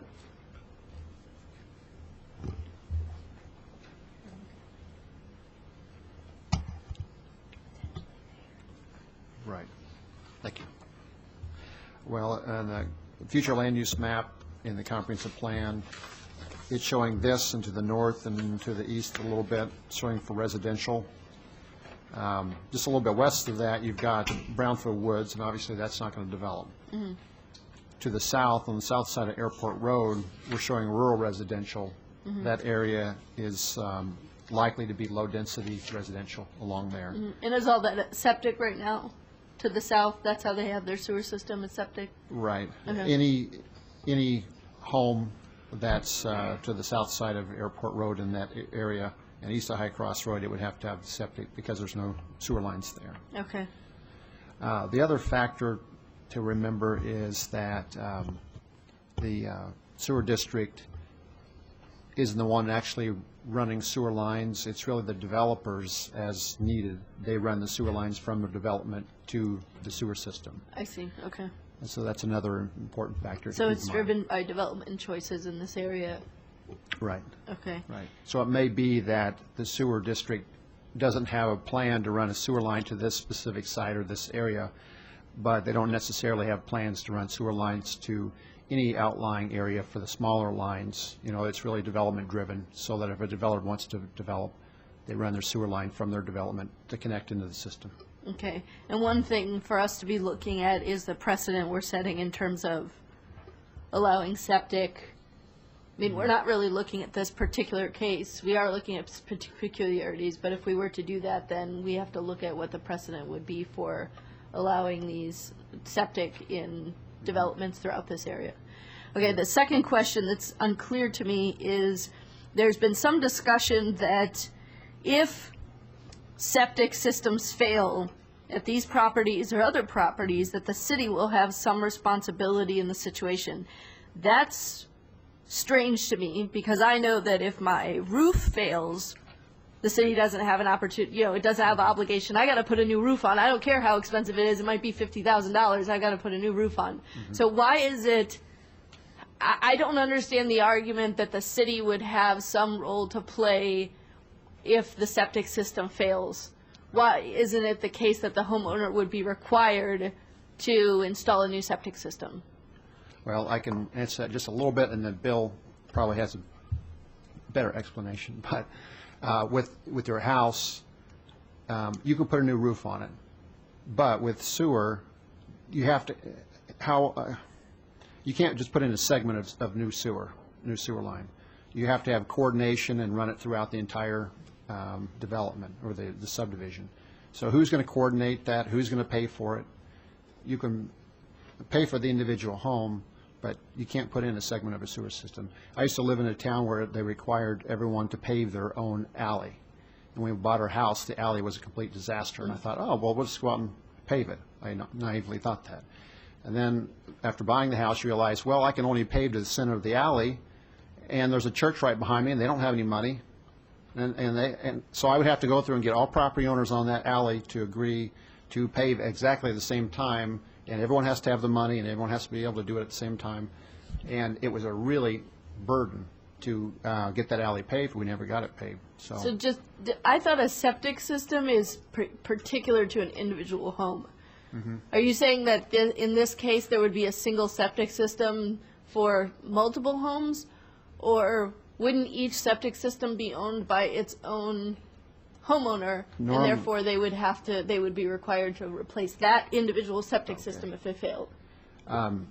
Normally, each house does have their own septic system, and a lot of times you have a backup septic area. So if this soil fails, you can move it to somewhere else. Well, if that soil fails, where do you have to go? You don't have anywhere else in the yard, possibly.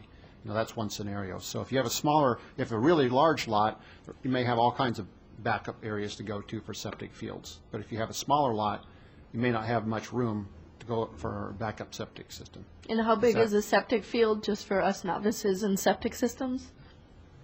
Can you guys help me with that? Depends on the house size. But to answer your question about the septic system, by law, they have to be on your own property.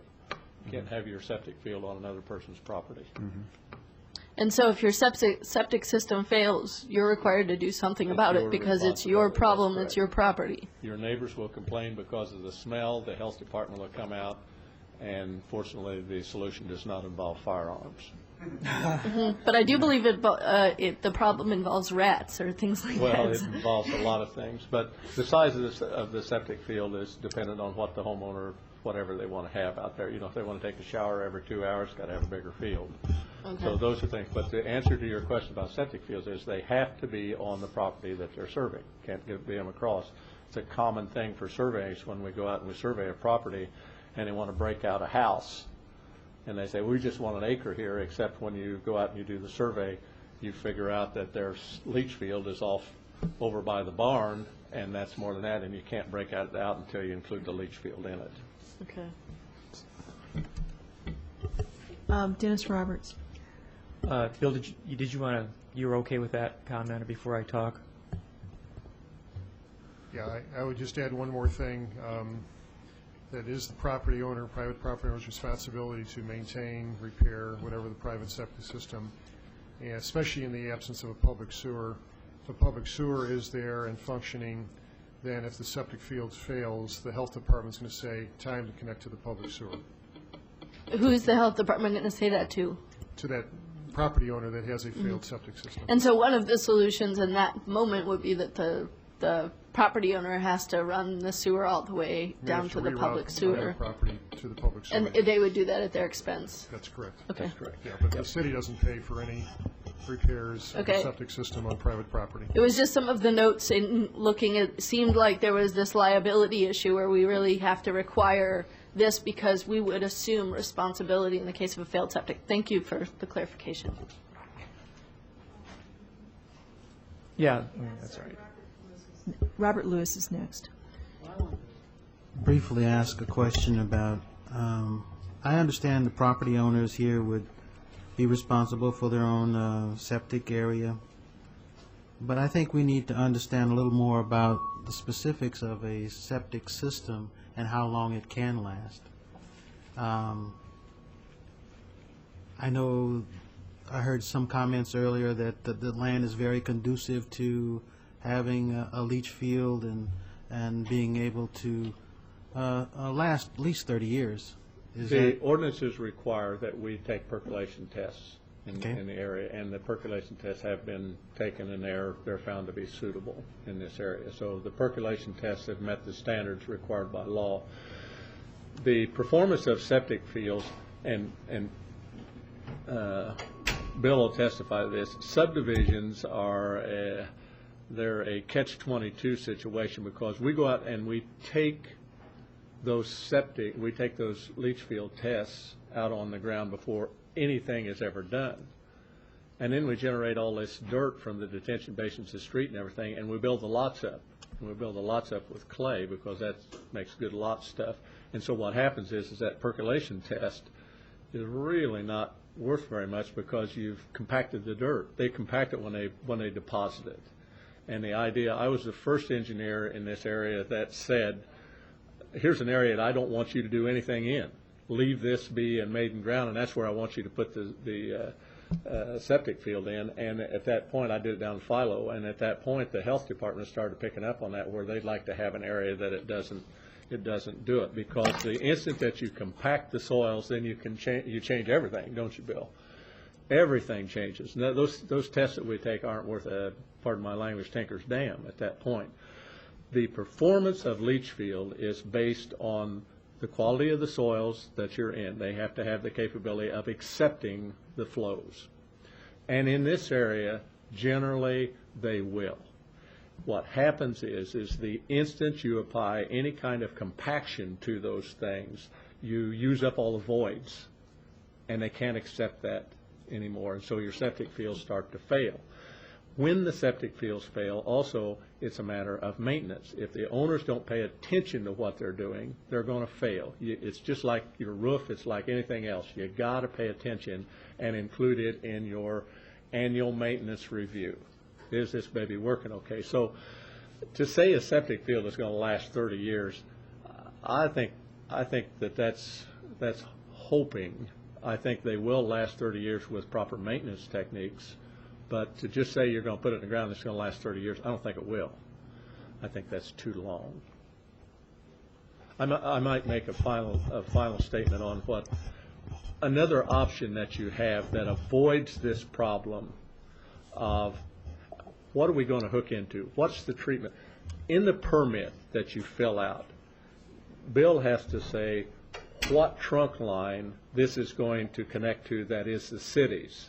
And then what sanitary district line that trunk line connects to, he has to say that, and Mike Little has to confirm it. And then Mike Little has to say what the sanitary line is that they're connecting to. And do those lines have adequate capacity for what we're proposing?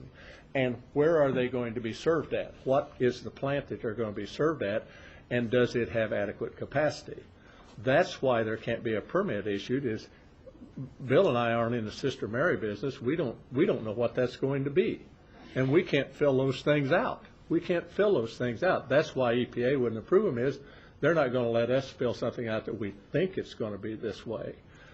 And so that's why this ordinance is almost circumventing the good intentions of and the protection of the Environmental Protection Act by saying we want to know when you're going to put something in, and we want to know that it's meeting our standards at that time, or at least within 5 years of that time.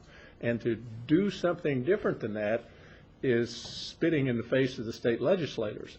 A solution might be twofold. First of all, go talk to Naomi. Get the law changed so that it allows the cities to do this. Second thing is, in order to cut those costs down, perhaps have developers include in a development some type of fee per lot, the same way power companies do.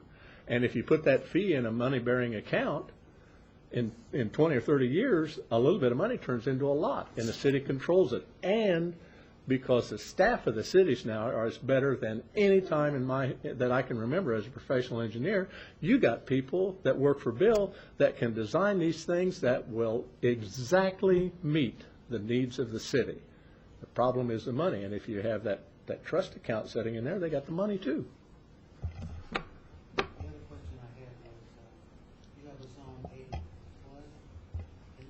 Just barely, just a piece of it. Just a piece. Okay. Actually, it's about where they. Is that the 100-year? Yes. Okay. Yep. Thank and you. that's right where the detention basin is emptying out into, is right there in that area. Gotcha. Thanks. Dennis Roberts. Now, maybe I'm just not catching this exactly right, but the reason why we're having an interest in the appropriateness of the subdivision, having a certain kind of street formation and certain width and curbs, we want a detention basin, and we're concerned about the sewer lines, is we don't really have jurisdiction per se. The city doesn't own this. This is in the extended jurisdiction area of the city. Isn't it really so that when this property ultimately is annexed to the city, it has all the appropriate utilities required? Now, the whole thing is, this is like, so we're really like requiring pre-planning for annexation. But what is the likelihood, and I'm wondering if the staff can make an estimate about when they think this property might actually be indeed enclosed by other properties so that it could be annexed into the city. What's the likelihood of this happening? Yes, Bill. First of all, nobody knows, to be specific, but to give you some reference or examples, back in 1992 in the southeast Urbana, the furthest east part of the city was basically Eagle Ridge. today, we're 1 mile east of there, so you don't know how quickly development can occur. To this where this particular subdivision is, if you go a half mile to a mile west of here, you have the Somerset subdivisions, the Landis Farm subdivisions. Somerset has been subdivided, developed all in the county under the development regulations of our ordinances. Now, that particular subdivision does have sanitary sewer available, which kind of negates the discussion we're having here, but the point is that subdivision is being built with sidewalks, curb and gutters, streets, storm sewers, detention, et cetera, but it's in the county. It will be annexed soon, and in fact, when those areas do annex, we'll be about a half mile away from this property. So how long will it be? It's anybody's guess. It might be 100 years, it might be 10 years, who knows? But the point is why do we have a mile and a half jurisdiction in the first place? For planning for potential annexation. And in some areas of the city, we've had, within the last 10 to 15 years, we've expanded over a mile. So you just don't know. And obviously, where sanitary sewers are helps with how quickly or what the process will be with development and subdividing. So, would you? I mean, the property is, however, braced by various kinds of uses and ownership that are going to make annexation by juxtaposition very difficult, because annexation would have to cross High Cross Road and head east toward the property, at least in some time, or else we have to come down from the north. But because of Brownfield Woods and other properties, and there's a cemetery there, I'm just wondering what that the actual annexation or the juxtaposition or assimilation of this property by contiguous borders to the city seems to be like a dubious route. And I'm just going to put that out there that, yes, we don't know when this could come in, and indeed there might be a mushrooming growth of subdivisions to the north on Cunningham in the next 10 years that we haven't envisioned yet, but yet High Cross Road is still really far from Cunningham, so I'm just sort of saying that this is very nebulous. The current sanitary sewer is extended all the way to where Perkins Road and Airport Road, excuse me, Brownfield Road and Airport Road intersect, which is about a half mile to the west. But it's just hard to say. I will say, and Dr. Tyler can confirm this, but we do have inquiries about subdivisions of lands in this area all the time. And it's this size, small, some are smaller, some are larger. So it's hard to say what may happen and when. Charlie Smythe. Following up on the issue of septics, okay, so suppose the septic system fails in 25 years. I mean, that's the average life expectancy of this thing.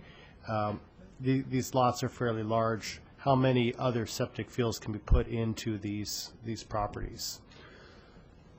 Assuming that the sewer system, say the sewer system never gets here. Oh, I think they can probably relocate their septic field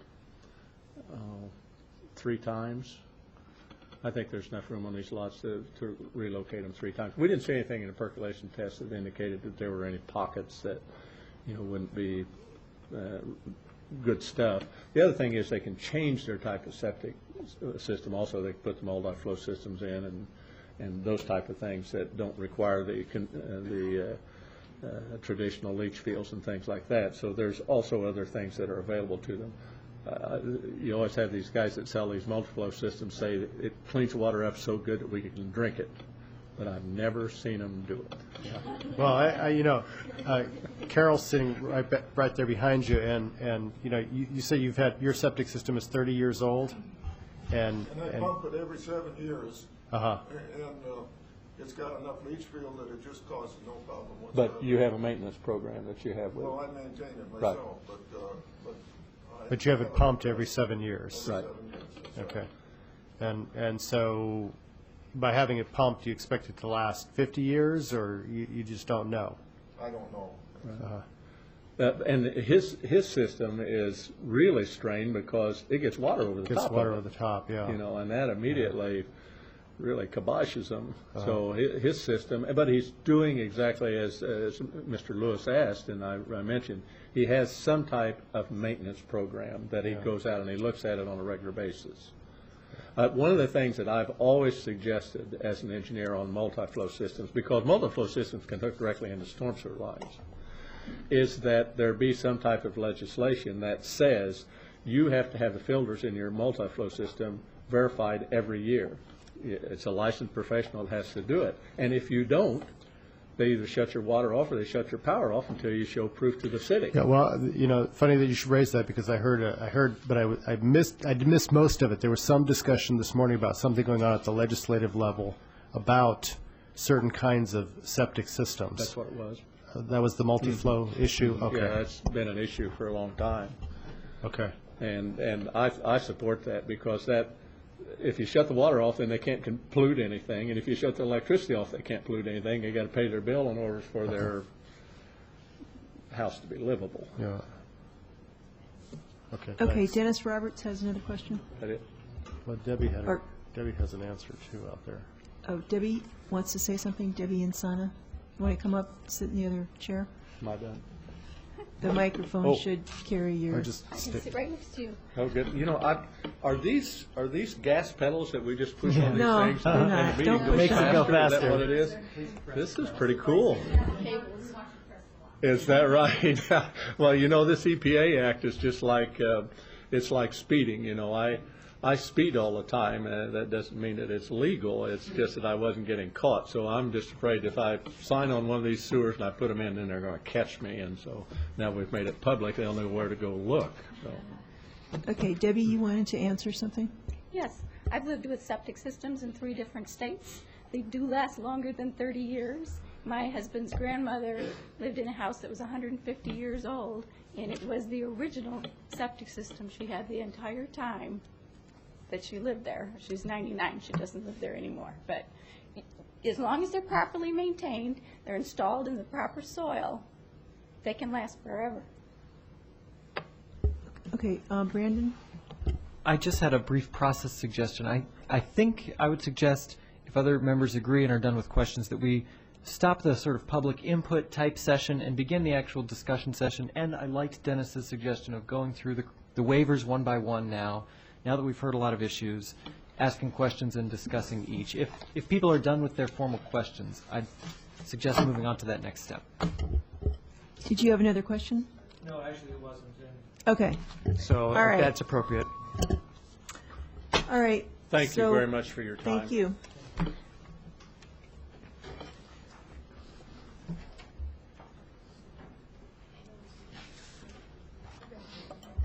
So do you want to start with, I guess the street right-of-way has been solved. Has the 25 feet versus 28 feet thing been resolved yet? So that's still to be, so we start there? I'll throw out the first one on this one. How's that? All right, Charlie Smythe. Okay, well, one of the things I'd like to see, and the reason I'd suggest that this eventually go to committee tonight, is that I'd like to see what some rural subdevelopment ordinances look like in other communities around the state. Yeah, well, and yeah, right. You've got some here already. I'm having, you know, I'd like to see as little ground paved over as possible in general. That's my attitude. And where you can pave with alternative materials, I'm all for that too. I'm perfectly comfortable with 25 feet in this situation. As far as I'm concerned, you know, these are going to have big driveways. There's plenty of room to park off-street. Even if you had parking on one side, given the traffic flow here, I see no problem with a fire truck getting up the street. So I'm having trouble seeing why we need 28 feet when on a cul-de-sac road when 25 feet seems very reasonable to me. Brandon? Yeah, I agree as well. I would support a waiver of the street width down to 25 instead of the 28, which is our normal waiver. We've given 25 in at least 2 other circumstances cited in the memo. And the idea here is the public health and safety. And the fact that this development is going to capture some stormwater, it doesn't help the situation when you require people to pave even more and create more runoff. So I think lower impact roads actually benefit the whole goal of the project, which is the public health and safety here. And it makes perfect sense that with a stub street that's a cul-de-sac and nowhere else to go, and parking off street, that we allow 25 in this case like we've done in some others. Don White's little subdivision, which is very similar to this, but has some of the aspects that Dave Monk was talking about, which is the contoured stuff, and he lives right up off of the Boneyard, or the Saline there, and where the Perkins Road goes down to the ditch. I think he said that their road is 18 feet or something like that, and so if you want a minimal impact, 25 is very generous and may even be overkill. So just thought I'd point that out.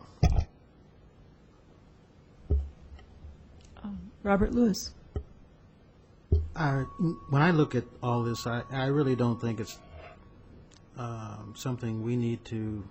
I really appreciate the gentleman's comment about looking at alternative uses of the site and different configurations and making it more appropriate for the site relative to history. I think that's way out of bounds for us to even consider stuff like that. And I think they've done a great job in terms of looking at the ecological impacts, and I think that the smaller paved areas is in line with what they're trying to do. I was out on this area and looked at this area before. I've seen it when the water was running over it. I understand the impact of all that, and I think they're doing some significant things to try and be a good neighbor to whomever their neighbors might be in the area. So I think that speaks for itself. Dennis Roberts. I drove down to, is it Lysel? Wait, what was the street that is Lydia Court near Myra Ridge, and looked at the width of the property there, and that's a 25-foot wide street that was indicated that it does exist, and there are a couple in the city. If it was if it was in town, I might have reservations. It seemed more like a rather large private drive. However, there were 12 different homes on both sides, and it was a enclosed court, just like this subdivision is. And it seemed probably adequate. And if there's a way that we can encourage this subdivision to exist without being super prescriptive, it's possibly going to be an acceptable width for the street construction, and I'm thinking I would agree with that. Is your hand up? Danielle Chenoweth. This is a little bit the larger discussion that I think Charlie is speaking to. Is I'd like to distinguish between suburban development and conservation development. And I typically, with suburban development, support extremely, I'm generally against suburban development, actually, and support urban development with urban design. So you'll hear me talk about sidewalks everywhere, and you'll hear me talk about connected streets, and a kind of grid-like pattern, etc. I think that a conservation development, which is what Charlie's talking about, a rural residential, I'd actually like to talk about a conservation kind of districting, where if you are giving back to the public good in terms of habitat, wildlife, habitat and green building, etc. If someone has a concept that has conservation elements in a town where we have, especially outside of town, very little in terms of woodlands, etc., and we do have water pollution problems in this community, etc., if there's something contributing to that, I think that we need to look at things like as little pavement as possible, which I would not support in a suburban development, as little light as possible, which I would not support in a suburban development. I tend to like street lights and connected streets, etc.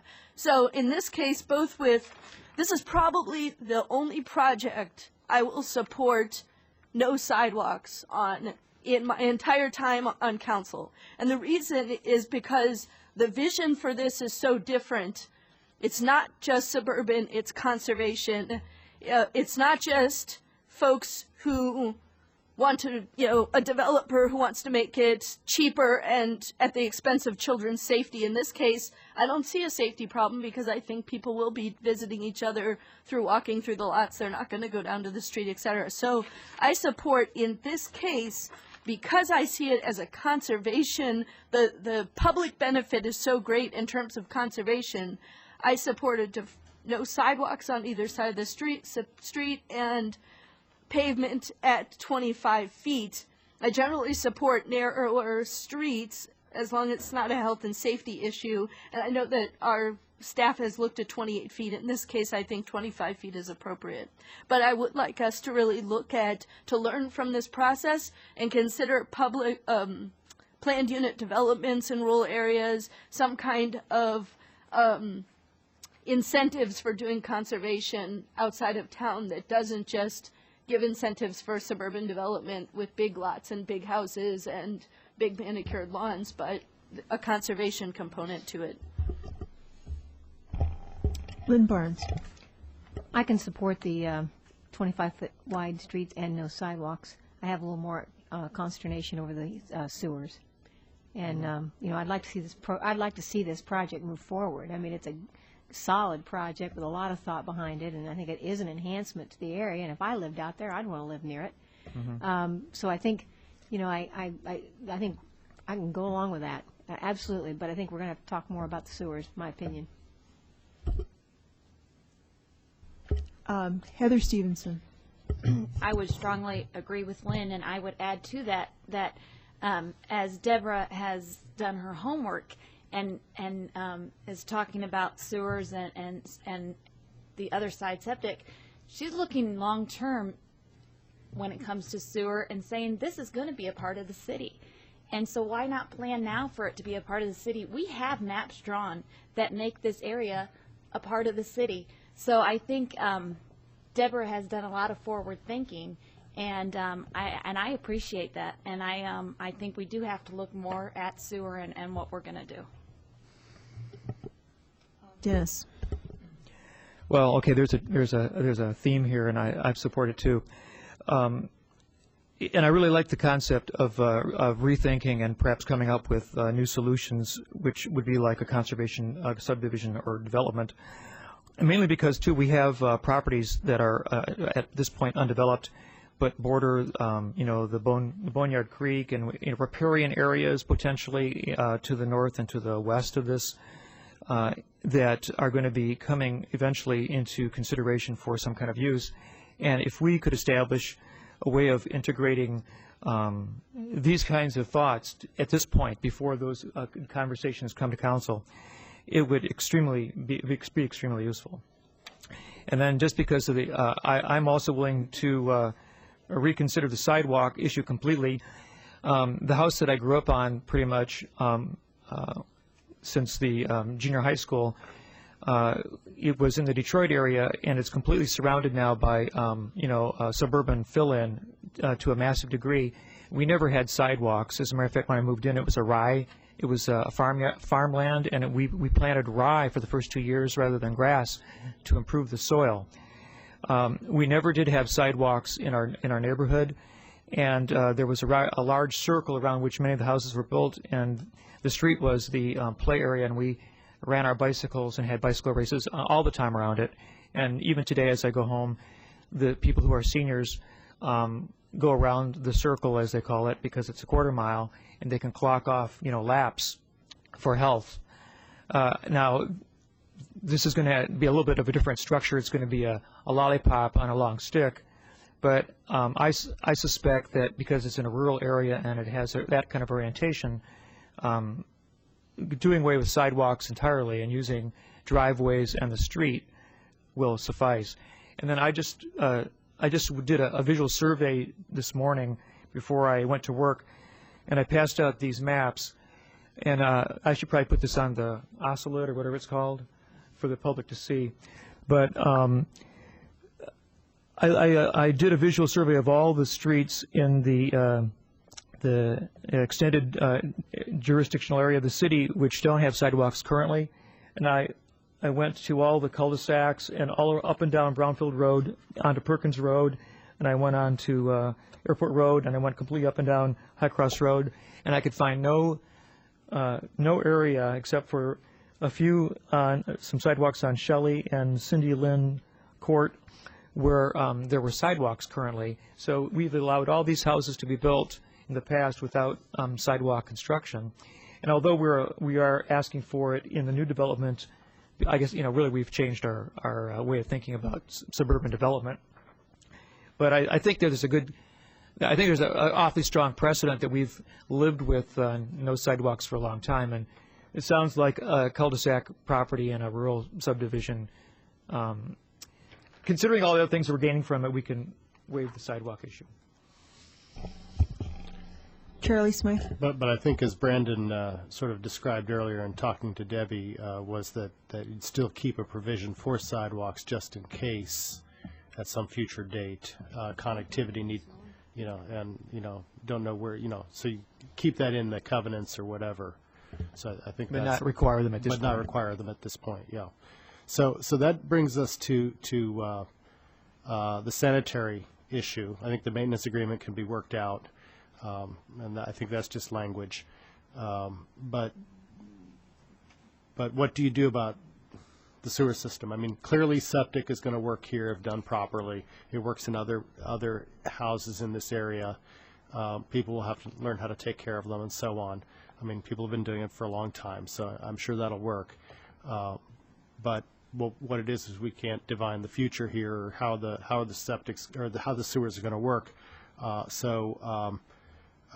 sort of feel like at this point we need to send staff and the Insanas and Mr. Bradfield and so on off to think about a creative solution to this project and come back with some potential answers at committee next week. Because I don't know that I can come up with anything that's going to work tonight. Danielle.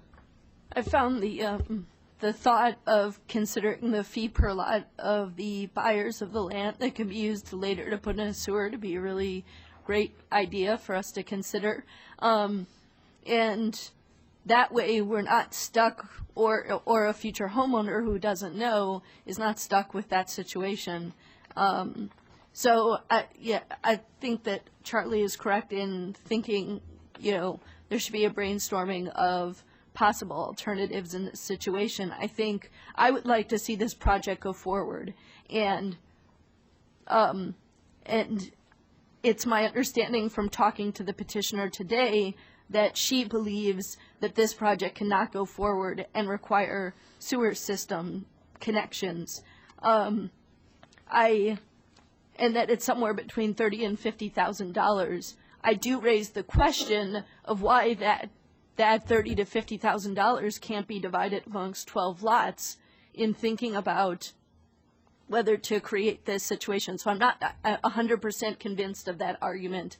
And I'd like staff and the petitioner to get together and come up with a solution that's workable, that's going to allow this project to move forward. Dennis Roberts. Yeah, and I'm going to second that. I thought that Rex's suggestion that there be basically a trust fund for the money that's established from a fee that the buyer's purchase be invested and be available for future development sounds like a reasonable way. And for a small fee at the front could end up being a great savings as the value increases in the future, and could be an excellent way of solving it. Charlie. Okay, so I'll make a motion to send this to committee next week. Second. Okay, motion by Smythe, seconded by Robert Lewis to send this to committee. Any further discussion on this? Brandon? I just wanted to ask on that last point of sewers and collecting a fee now but building them later. I wanted to ask for staff's input, but Bill Gray or Community Development, Robert or Libby, do we have any models or any legal instruments that you're aware of us using in the past to collect them now or have agreements signed that they would be installed later without the city's liability? Are there any models for ways of handling this risk and handling the funding of it that we've seen work here or nearby? Legal would probably be best to answer this, but there are impact fees that communities collect for various like roadway type improvements, whatever. Some of the county areas around Chicago have those, but typically those funds need to be spent within a certain period of time, 10 years or so, especially for roadway type improvements. But there need to be some investigating on what's out there. I don't know personally. Okay, are we ready to vote on this then? Motion by Mr. Smythe and seconded by Mr. Lewis to take this to the committee of the whole for next week. All those in favor, please signify by saying aye. Aye. Those opposed, motion carries.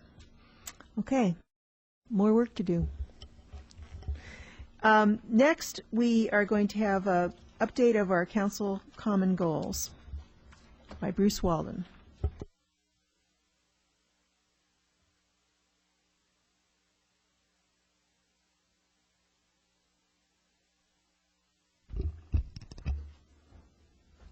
You needed one. Lynn's got one. I know. Charlie said he needed one, and a couple people needed them. All right.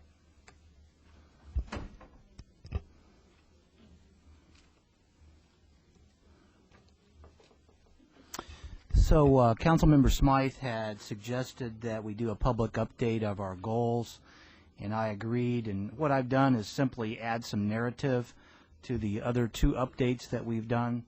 The document you have entitled Implementation Strategies for Council Common Goals was updated in blue in May 2006, in orange in August of 2006, and then just recently I added some narrative, which was the March 2007 update. So, so that is just sort of a chronological way to update your goals. As background, these are just updates to the 14 Common Council goals that were selected and put together by the City Council shortly after you were seated in office. And from time to time, we update the progress. And the thing that, of course, jumps out at you is that we've made significant progress in completing your goals. Both staff and council have worked pretty hard at putting a lot of these measures in place. And so while there's a lot of work yet to do, there's pretty significant results noted here over the last 18 months. So that's good.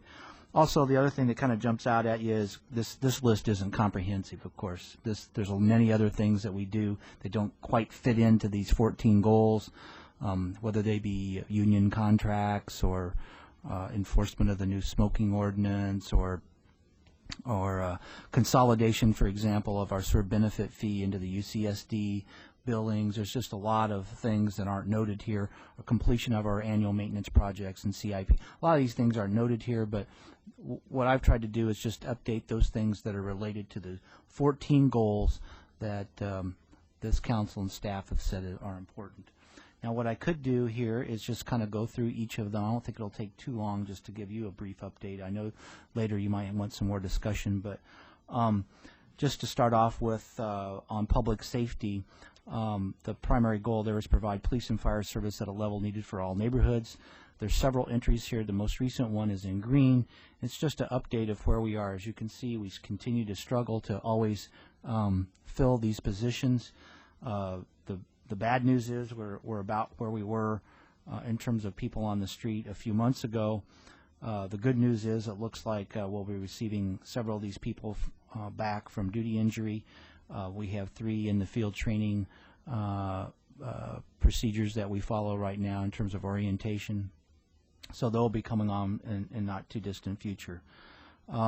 One little bit of news is we do have a new lieutenant that was named, started work today, is Bryant Serafin is named as a lieutenant in the department, and also there was a promotion for sergeant, which would be Richard Searles. So those actions were taken just recently in the department. So those are all things that are help improve the department.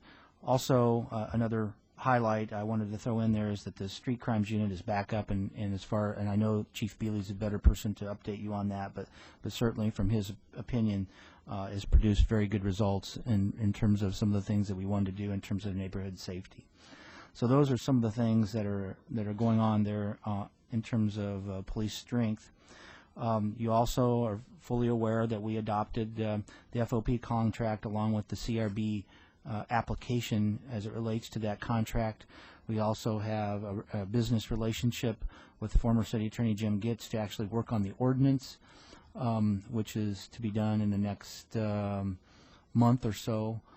So that will be coming your way and is a follow-up to completing the goal under B. Obviously a huge accomplishment of the council is the adoption of the rental registration ordinance.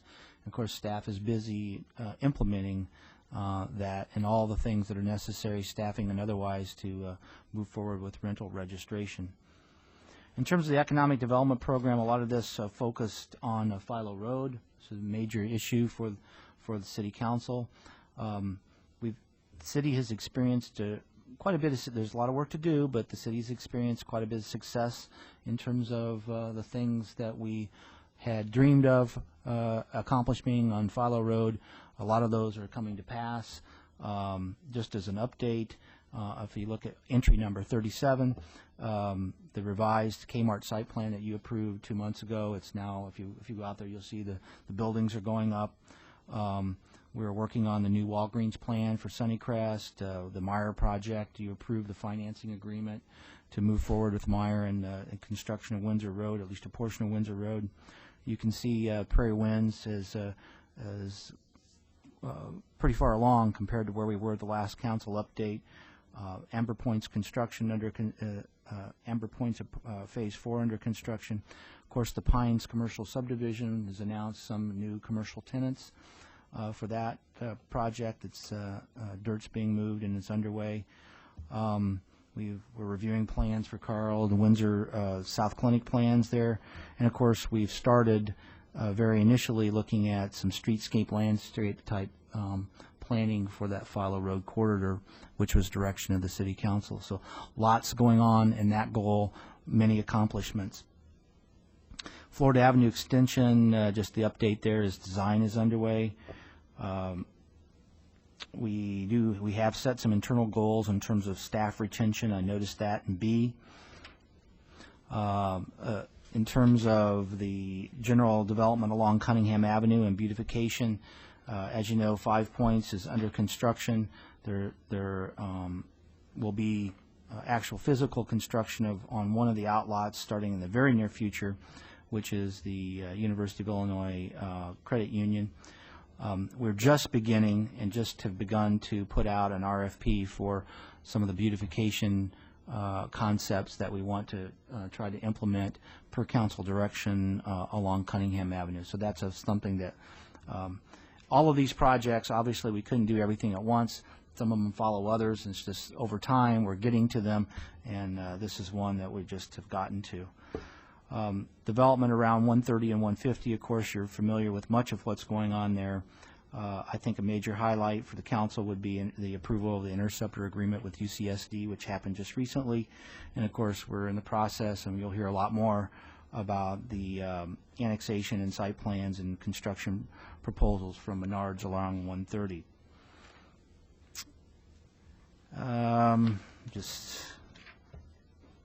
Just in some of the downtown goals, downtown image initiative, we did adopt the gallery district incentives. At least one loan has been made for that one.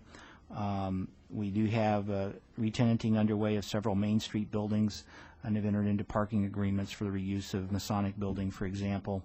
And then, of course, the development process is underway for the Denny's building, which we'll touch on perhaps even later tonight. I make a couple of notations about Lincoln Square in here. Another exciting development that's underway, and you're familiar with this, is we did hire Wink out of Denver to be the consultant for the Boneyard concept plans, and those planning process is underway, and we're having stakeholder meetings in April coming up, and so progress is being made, and that's a fairly significant contract and could have very significant impacts on the downtown. Well, in terms of downtown public wireless, the only thing I have to report from IS on that is Lincoln Square was added, and that they're looking at expansion to other areas, including King School at the present time. So that's about all I had to add there. In terms of the trailway from Carl to downtown, we're kind of postponing that a little bit because we think that that is integrated and perhaps related to what might happen along the Boneyard as it connects up to Grieg Street. So we've kind of postponed that a bit, although we did do some conceptual layouts of where the trail would go. Just note we did expand Farmers Market last year. We did close on certain properties downtown that we targeted for acquisition. Just moving on to implementation of the comp plan as a goal. The entries that I have here under the zoning ordinance rewrite is, of course, the biggest one would be the lawsuit filed by Adams and the work we have to do to defend our actions there. Community development did make some significant improvements in the noticing for the demolition that the council had requested. Those are in place. Beginning the very initial study of the review study and certain zoning designations in along the what I call the BC Finger area. And then, of course, we're well underway east of the city building here in terms of zoning study for East Urbana. So those things are all underway and is an update on the implementation side. Of course, under C, a major accomplishment by the council that's just recently occurred was the adoption of new property maintenance and building codes. That was targeted as a goal, and we can mark that one off the list. Including in that is stricter enforcement mechanisms, which relates to our neighborhood goals. In terms of goal number 6, it's important to note that the new codes that were adopted did have certain fairly complex, actually, energy conservation measures contained within them. The mayor is hoping to schedule even a further study session on those energy conservation issues sometime this spring. I put the implementation of the Clean Air Ordinance under environment as an accomplishment. It wasn't specifically listed when you did these goals, but it's so related that I inserted it there. We have made a few hires. We did make a hire in terms of Farr and Associates on the RFP for Kerr Street, which is a significant step towards achieving our goals in that area.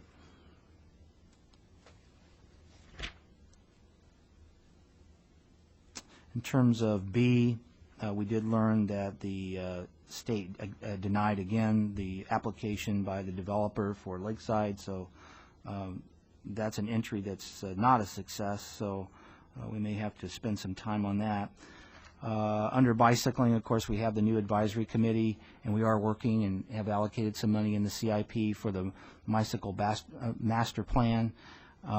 We did receive the $800,000 award for Route 130 bikeway, and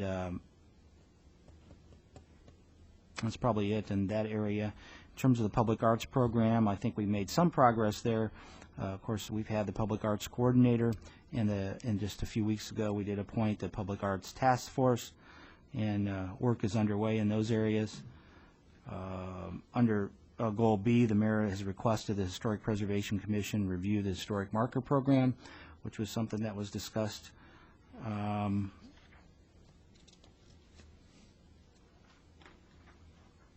think I would just point out maybe on Goal 14 that a lot of these intergovernmental cooperative projects that we've listed as goals are sort of ongoing. The implementation of the CATS plan is sort of an ongoing issue. Gregory Place 2 is underway. We continue to spend a significant amount of time on Orchard Downs redevelopment. We have worked with our partners in terms of trying to finalize some issues related to fringe road funding and the cap that was placed on us by the county, and that's been redone. We completed and finished the Scottswood Drainage Project, which was significant, which was a goal of the council. It's now been completed. We extended the Build Urbana program, which was a goal of the council. Continue to work on water company and audit issues. Recently hired the cable franchise renewal consultant. And then we're underway with some of our intervention efforts with both Ameren and the water company on various sales and rate cases and all of that. So these are all related to the 14 council goals. It's a brief update. I'm sure there's several things that are not listed here that you may feel important. If you think they're related, call me and I'll insert them. But that's where we are as of today. Thank you very much. Charlie? Okay, well, we were going to take these up in caucus with 3 specific items that were going to be discussed. Sort of report on the school board, the meeting between city officials and school officials, discussion of minority hiring that Danielle's going to lead with Vasilia, and then Dennis's discussion of additional preservation ideas that he has, and he has some people here to talk about that. How long a closed session do we need to have on this property acquisition? Is it quick?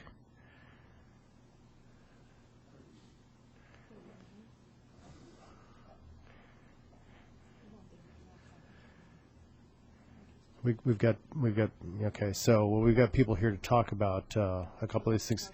We should. Why don't we talk about the things? We have 2 people here to talk about first, and then we'll go into closed session afterwards at the very end. Is that okay? Yeah, since we have people here to talk about these 2 different issues. Yeah. Well. Yeah, I would think that anybody that you don't think needs to stay can go home, and we can just sort of continue mixing caucus and then have the closed session afterwards. I mean, it's up to you guys and the mayor.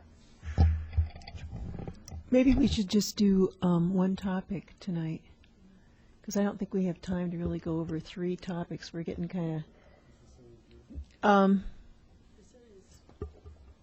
Vasilia's here to speak about the minority hiring. She's waiting and upstairs? we have 2 folks here to speak Okay. about. But I think we should Preservation. hold off on the school. Okay, well, you want to put off the school one then? Just because We're just running out of time and energy. The school I one is believe. like a 1 minute, I mean, it takes nothing. Just 1 minute, okay.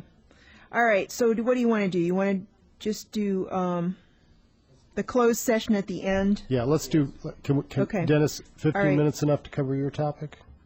And how long do you need for yours, Danielle? Okay, so we're going to start with... I'll go up and get Vasily. Okay.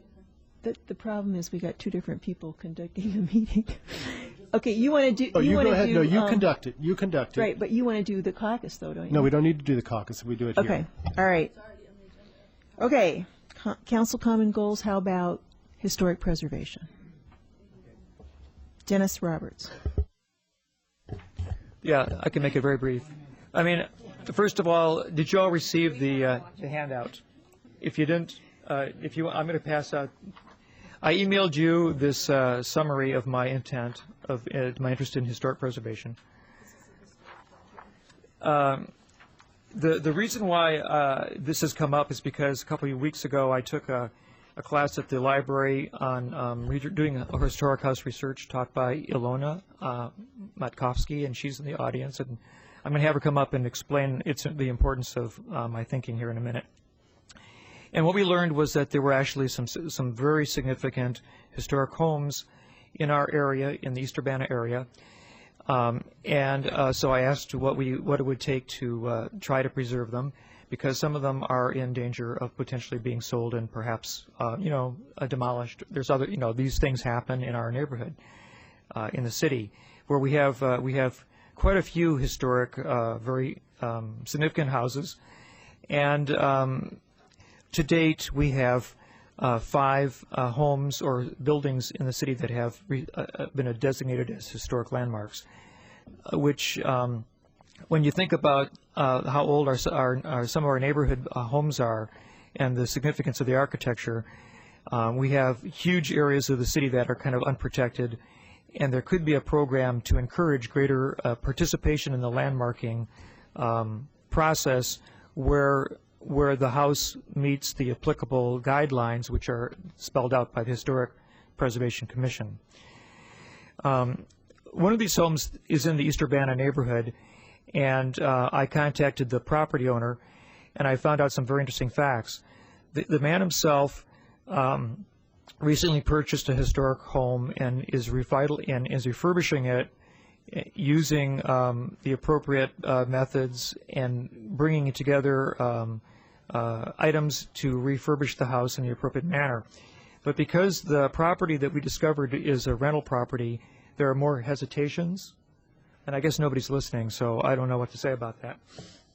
But what I'm suggesting is that since very few people are willing to take what is considered the burden of establishing their house as a historic landmark, and this is the very lightest kind of preservation that you can create here in the city of Urbana, that I feel that there might be ways of encouraging people to step forward to be able to accept the fact that when they do an exterior, any kind of work on their exterior, they actually need to have it reviewed by the Historic Commission and to get a certificate of appropriateness. This seems to be a huge barrier for people because it sets up what they feel is restraints on their property rights. So I'm thinking, even if we have people who own homes and would like to have their house preserved and they like the idea of preservation, this particular fact that you have to there's a feeling that you have to do things only certain ways is sort of a misunderstanding. And what can we do to encourage them to take the step to even agree to have their house become a historic landmark? Now, a house can become a historic landmark against their agreement, i.e., somebody can offer their property and say, now this needs to be preserved because of its significance architecturally or historically, but and they can do it and they can bring it before the Historical Preservation Commission, even though the property owner himself protests. But that's not a friendly way of pursuing historic landmarking. Indeed, it should be something that people are very proud of, they're willing to do it, but it has to be done in a way that they see that the impact, although there's a little bit of impact on exterior appearance, they have to realize that there's no impact at all on anything they do inside the house or which cannot be seen from the street. So that's very, very liberal. It's the lightest form of preservation you can achieve in the city. But what can we do to encourage them to take that step? And for property owners, the encouragement would probably ultimately come from a financial incentive. So what kind of financial incentive can we give these people to take the step to have their homes registered as landmarks? And even then, after they do it, they don't have to make any improvement on their building, because just preserving it, just by not tearing it down, just by having this process of review if there would be changes made in the future or if it was sold, protects the stock of our historic homes. So I thought about it, and I thought, well, in Urbana we have a Build Urbana program where we're willing to freeze the property taxes on houses that are brand new and are built of bricks and vinyl siding in this town for 5 years. So why wouldn't we value our historic properties equally? So what I'm suggesting is a couple of thoughts that we might do as a city to encourage preservation of the old housing stock, and you can find it on page 3 of my handout. If you read the rest of the 2 pages, it's the argument of why I came to this decision and how it fulfills the city council goals and also the goals of the comprehensive plan. So, and I'm offering these as discussion points, not to be decided or voted upon tonight, but just to begin a discussion. And I'd also like to get feedback from the public. And I've also already got a little bit of feedback from the chairman of the Historic Preservation Commission on this, which I'll pass out to you. What I'm suggesting is a couple things, and these are things to consider. That there might be a 5-year property tax rebate similar to that which is offered on the Builder-Banner program for houses that are offered and assigned historic landmarking status. Or the city could even offer something a little bit more. We could actually offer a reduction by 20% of your annual property tax assessment for 5 years to encourage more people to landmark their homes. Now, a typical property tax investment for the city, maybe the property tax on a house would be about $3,500. So 20% of that would be a very small amount of money as an investment, which the city would waive to allow that house to become landmarked and thus preserved as a historic building in our city. Now, other things you could do to encourage people to keep their houses in better condition would be, if it was landmarked, we could offer a no-interest loan available to that property owner to be applied for exterior renovations, which would meet that certificate of appropriateness landmark guideline. Now, again, this is only for exterior work because already any property owner can do anything they want to, including, I guess, totally gutting the interior of the home, and still call it a landmark, a historic landmark. Now, it's not historic preservation, that's something else. But again, I'm saying this is the lightest kind of preservation, but still worthy of trying. So, okay, I mentioned the no-interest loans. Now, another thing that I suggest, and Brandon's brought this up already, is that we should create an exterior marking of each house as a historic landmark. And this would be in the shape of a wall plaque posted at the entrance or on the property in some manner. And I think we've already discussed that as being an appropriate thing to do for our historic properties. Now, we could also enter the property in a city database for inclusion on historic maps and walks, so people could begin enjoying as well as noticing these homes in our neighborhoods. And then finally, the last point is that I would like to be open to any other suggestions from the city council members or the staff in ways that we might encourage people by incentives to establish and to begin to work with landmarking buildings in their community for historic preservation. I have Ilona. She's in the audience. I'd like to invite her to come up and speak briefly about what she would feel is the importance of making historic landmarking available. Maybe like 4 minutes, if you could make it. This woman has great enthusiasm and could probably talk for 2 hours, and she gave an all-day workshop, so I'll have to limit her to a couple minutes. Okay.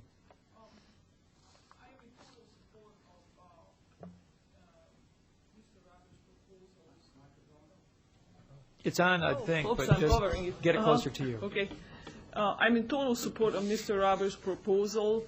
I believe that this has been very long in coming. The city of Urbana has been talking about historic preservation for years, but all this talk, as I feel, have been very hollow. All the goals that I see here as the city of Urbana's historic neighborhood preservation goals and in other documents sound beautiful and wonderful. The only problem is they are all on paper, and in practice, nothing is happening. Nothing has happened, and as a consequence, people, I feel very much as a consequence, have no interest in preservation. Quite contrary to what the goals are, the preservation goals are, historic houses are constantly going down, non-stop, have been since I have become interested in this topic for the last 6 years. Furthermore, the city provides incentive for this destruction by giving approving variance requests virtually on every building, every new building that's being built in historic neighborhoods. Instead of keeping the city's own ordinances and regulations and saying, no, you cannot do this, the city always provides variance requests. So there is an encouragement of tearing old buildings down and putting new ugly plastic buildings up, which add nothing to the character of the community, to the desirability of the community, to the aesthetics of the community whatsoever. What gives character to a community is its history, is the beauty of the art and architecture that previous generations have put there, or what we may put there, but I haven't seen any of that working here. So I think what Mr. Roberts is proposing is absolutely minimal to encourage historic preservation. Without such encouragement, financial, moral, and seeing that the city stands behind it, there will be no preservation, there will be no nominations. If the people see, who are interested in preservation, that they are constantly fighting against the city when they are trying to preserve, they eventually give up. And I know a lot of very burnt out people who have been enthusiastic preservationists, and they simply gave up because they see no point to their fight and time and efforts they are putting into this. So I think it is time to start putting the money where our mouth is, or as they say it, and provide financial and moral incentives for preservation. Without it, it's not going to happen. Thank you very much. And lastly, just to support this concept, I did talk with Alice Novak, who's the chairman of the Historic Preservation Association. I sent her my proposal, and she just emailed me today. And this is sort of informal, but basically, I copied parts of her letter, and her last paragraph was that I think your idea of offering local incentives linked to local designation is excellent. I continue to maintain that one of the main reasons we don't have more designations in Urbana is that just not enough people are interested in researching and writing them up. Nevertheless, local incentives make sense as an additional means of encouraging historic preservation. So I'm just offering that to the council. I'd like to have feedback and your insights, and perhaps we can draw up a proposal for financial incentives. Charlie. Well, about a month ago, I'd asked staff to make sure that we all got more of the fact sheets that exist, and they've been passed around. The thing is, there are 4 fact sheets associated with neighborhood preservation, and then I don't know if have you seen Libby's answer? She sent an email this afternoon. I don't know if you've had a chance to look at that. There's an email that talks about some additional aspects of all this. I think part of the problem is that it's a complicated minefield to work through, because there's the National Register of Historic Places, there's local designations, there's different categories of things. It's not a one-stop shopping experience. And I think part of what needs to be done is to simplify the process and make it very clear. You go through step 1, 2, 3, 4, 5, and you get some kind of preservation, you get some kind of tax incentives, and so on. There are a number of incentives here that I didn't know existed. And so I think one of the things I'd like to see come out of this is a simplified approach that unifies all of the different programs, or maybe a flow chart that says, if you do A, B, C, then you branch here for this kind of thing and branch there for if you want this kind of designation. So something that simplifies the process, I think, would really help a long way. And then if we can come up with some financial incentives to sweeten the pot here, so to speak, to make some of these things happen, I would be supportive as well. Again, could I just mention that many of the incentives that are offered require significant improvements to be made in the homes. But we need to have an incentive which allows a person to landmark their home without committing to exterior reconstruction processes, i.e., because perhaps in a way, depending on the house actually may be in fairly good shape.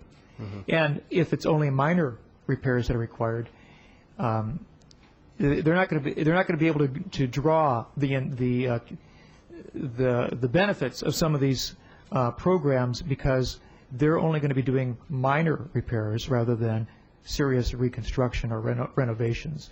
And that's where historic preservation falls short for a lot of people who have who aren't dedicated to try to recreate the house as it was in the 1890s, but merely to maintain the house as it is presently in good shape with maybe a paint job.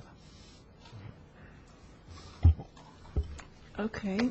I think we have a lot more to do in this, but we can't do it tonight. Nor do we need to. So do you want to, which one do you want to do next? Do you want to just mention the schools, since you said that was very brief? And then we'll get on to, yeah, okay, just 30 seconds. Right. Please. All I want to say is that I have contacted the administration of the school system. There's, when we were preparing to meet with them last time to talk about city council supporting school issues, it was right when the John White issue broke into the news, and it wiped out our meeting time. So we've had to reconvene, and now they're ready again to do it, and they've proposed about 5 different possible dates at the end of this month and in early April, and we're just sort of waiting for people to respond to the email, and we'll be having we're going to be getting back and having a meeting with the school board representatives shortly. Okay, thank you very much. Danielle, you were interested in the next topic. Do you want to lead off with that? Sure. Robert Lewis and I have met with Vasilia Clark, our personnel manager, and asked her to update the council with what progress has been made on the part of the Human Relations Commission in terms of some of the things that we discussed last year, with them reviewing vendors and starting to provide more oversight to that process, and also to pull together statistics to look at the demographics of the different departments at the city and what our progress has been in the recent past. This discussion was also meant to be a brainstorming time. I think that the hour precludes that, and so what would be useful is for us to hear from Vasilia and the reports that she has to give, and then for us to decide at what point can we brainstorm and provide some feedback. But let's hear from Vasilia at this point. Ms. Clark. Good evening. As Danielle mentioned, I met with Danielle and Robert last week and talked about those 2 particular areas. The one dealing with our vendor program. We amended the ordinance, I believe, April of last year. Since that time, the commission, the Human Relations Commission, has reviewed 46 vendor EEO documents. These vendors are requesting or are seeking approval to do business with the city of Urbana. Of those 46 vendors, the majority of them were providing either service or goods to the city.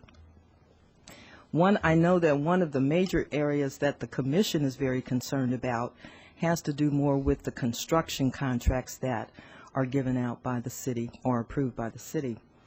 And that's a pretty big animal to try to get your arms around, because there are so many different components to that whole issue of minorities and females being represented on these construction projects that have been led by the city.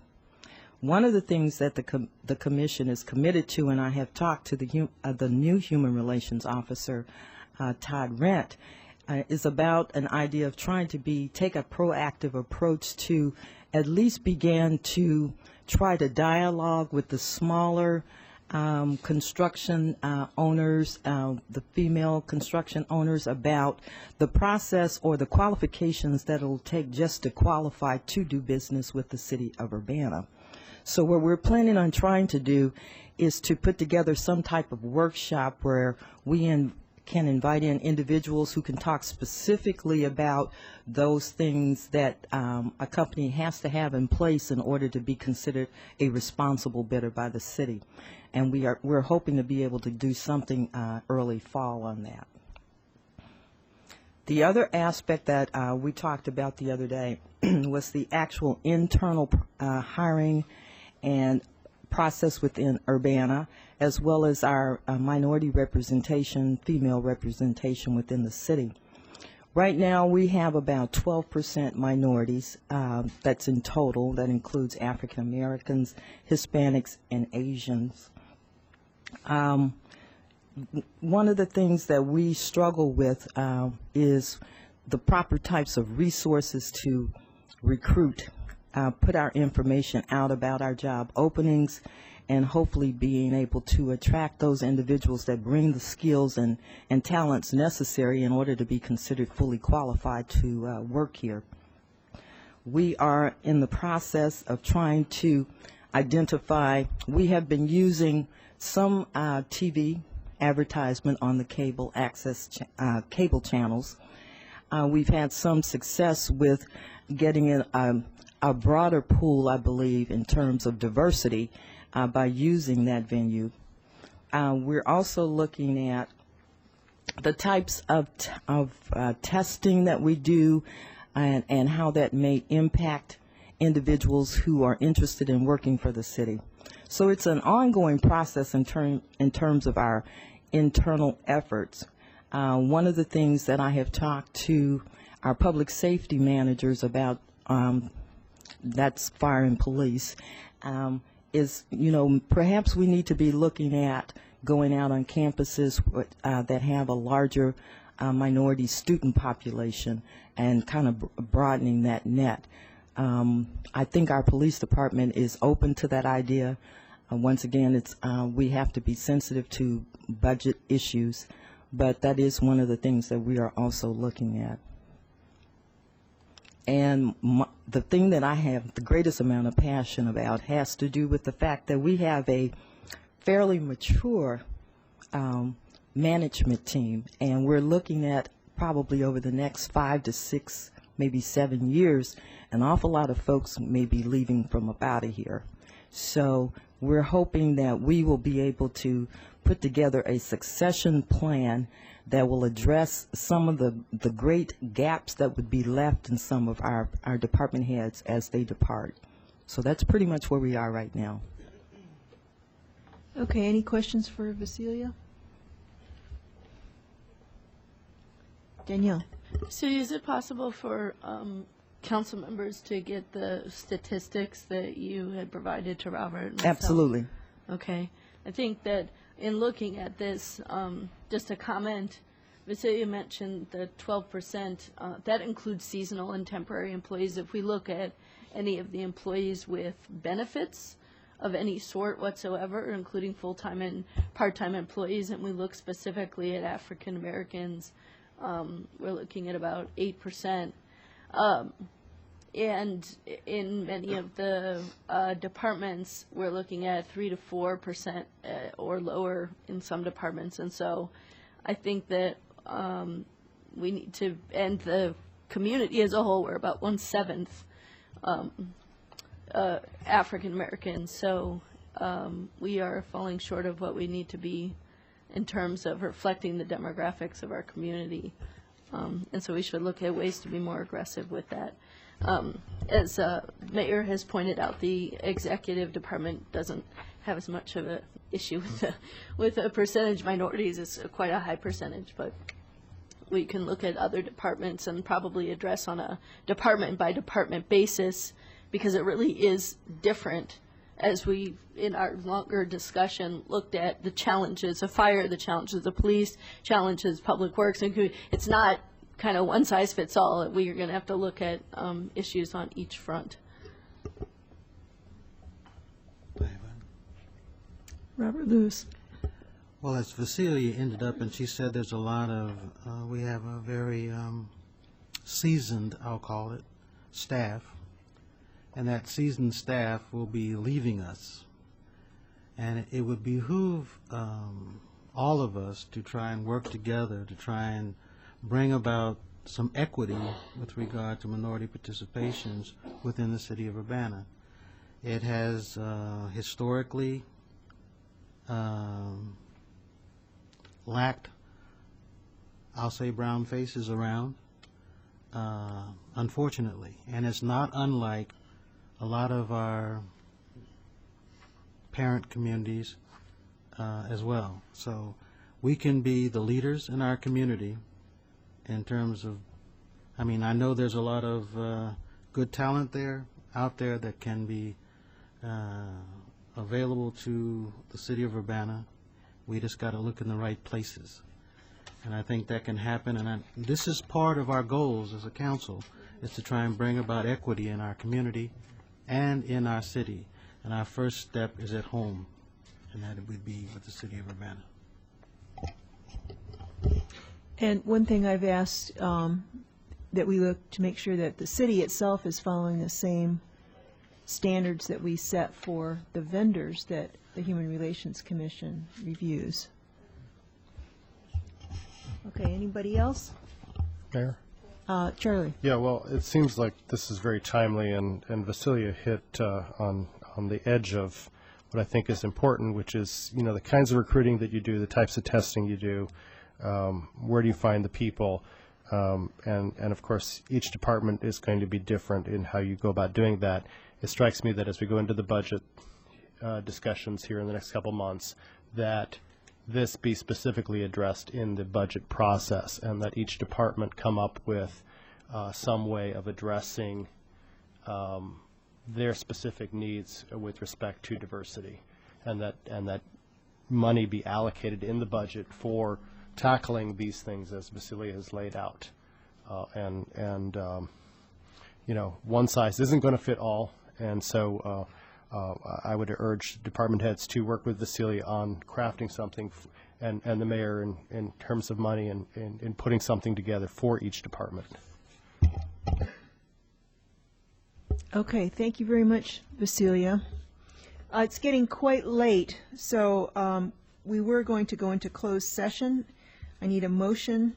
This is to go into closed session to consider property acquisition pursuant to the state law. I move to go into closed session to consider property acquisition pursuant to Section 5 of the Illinois Consolidated Statutes 120/2, Section C5.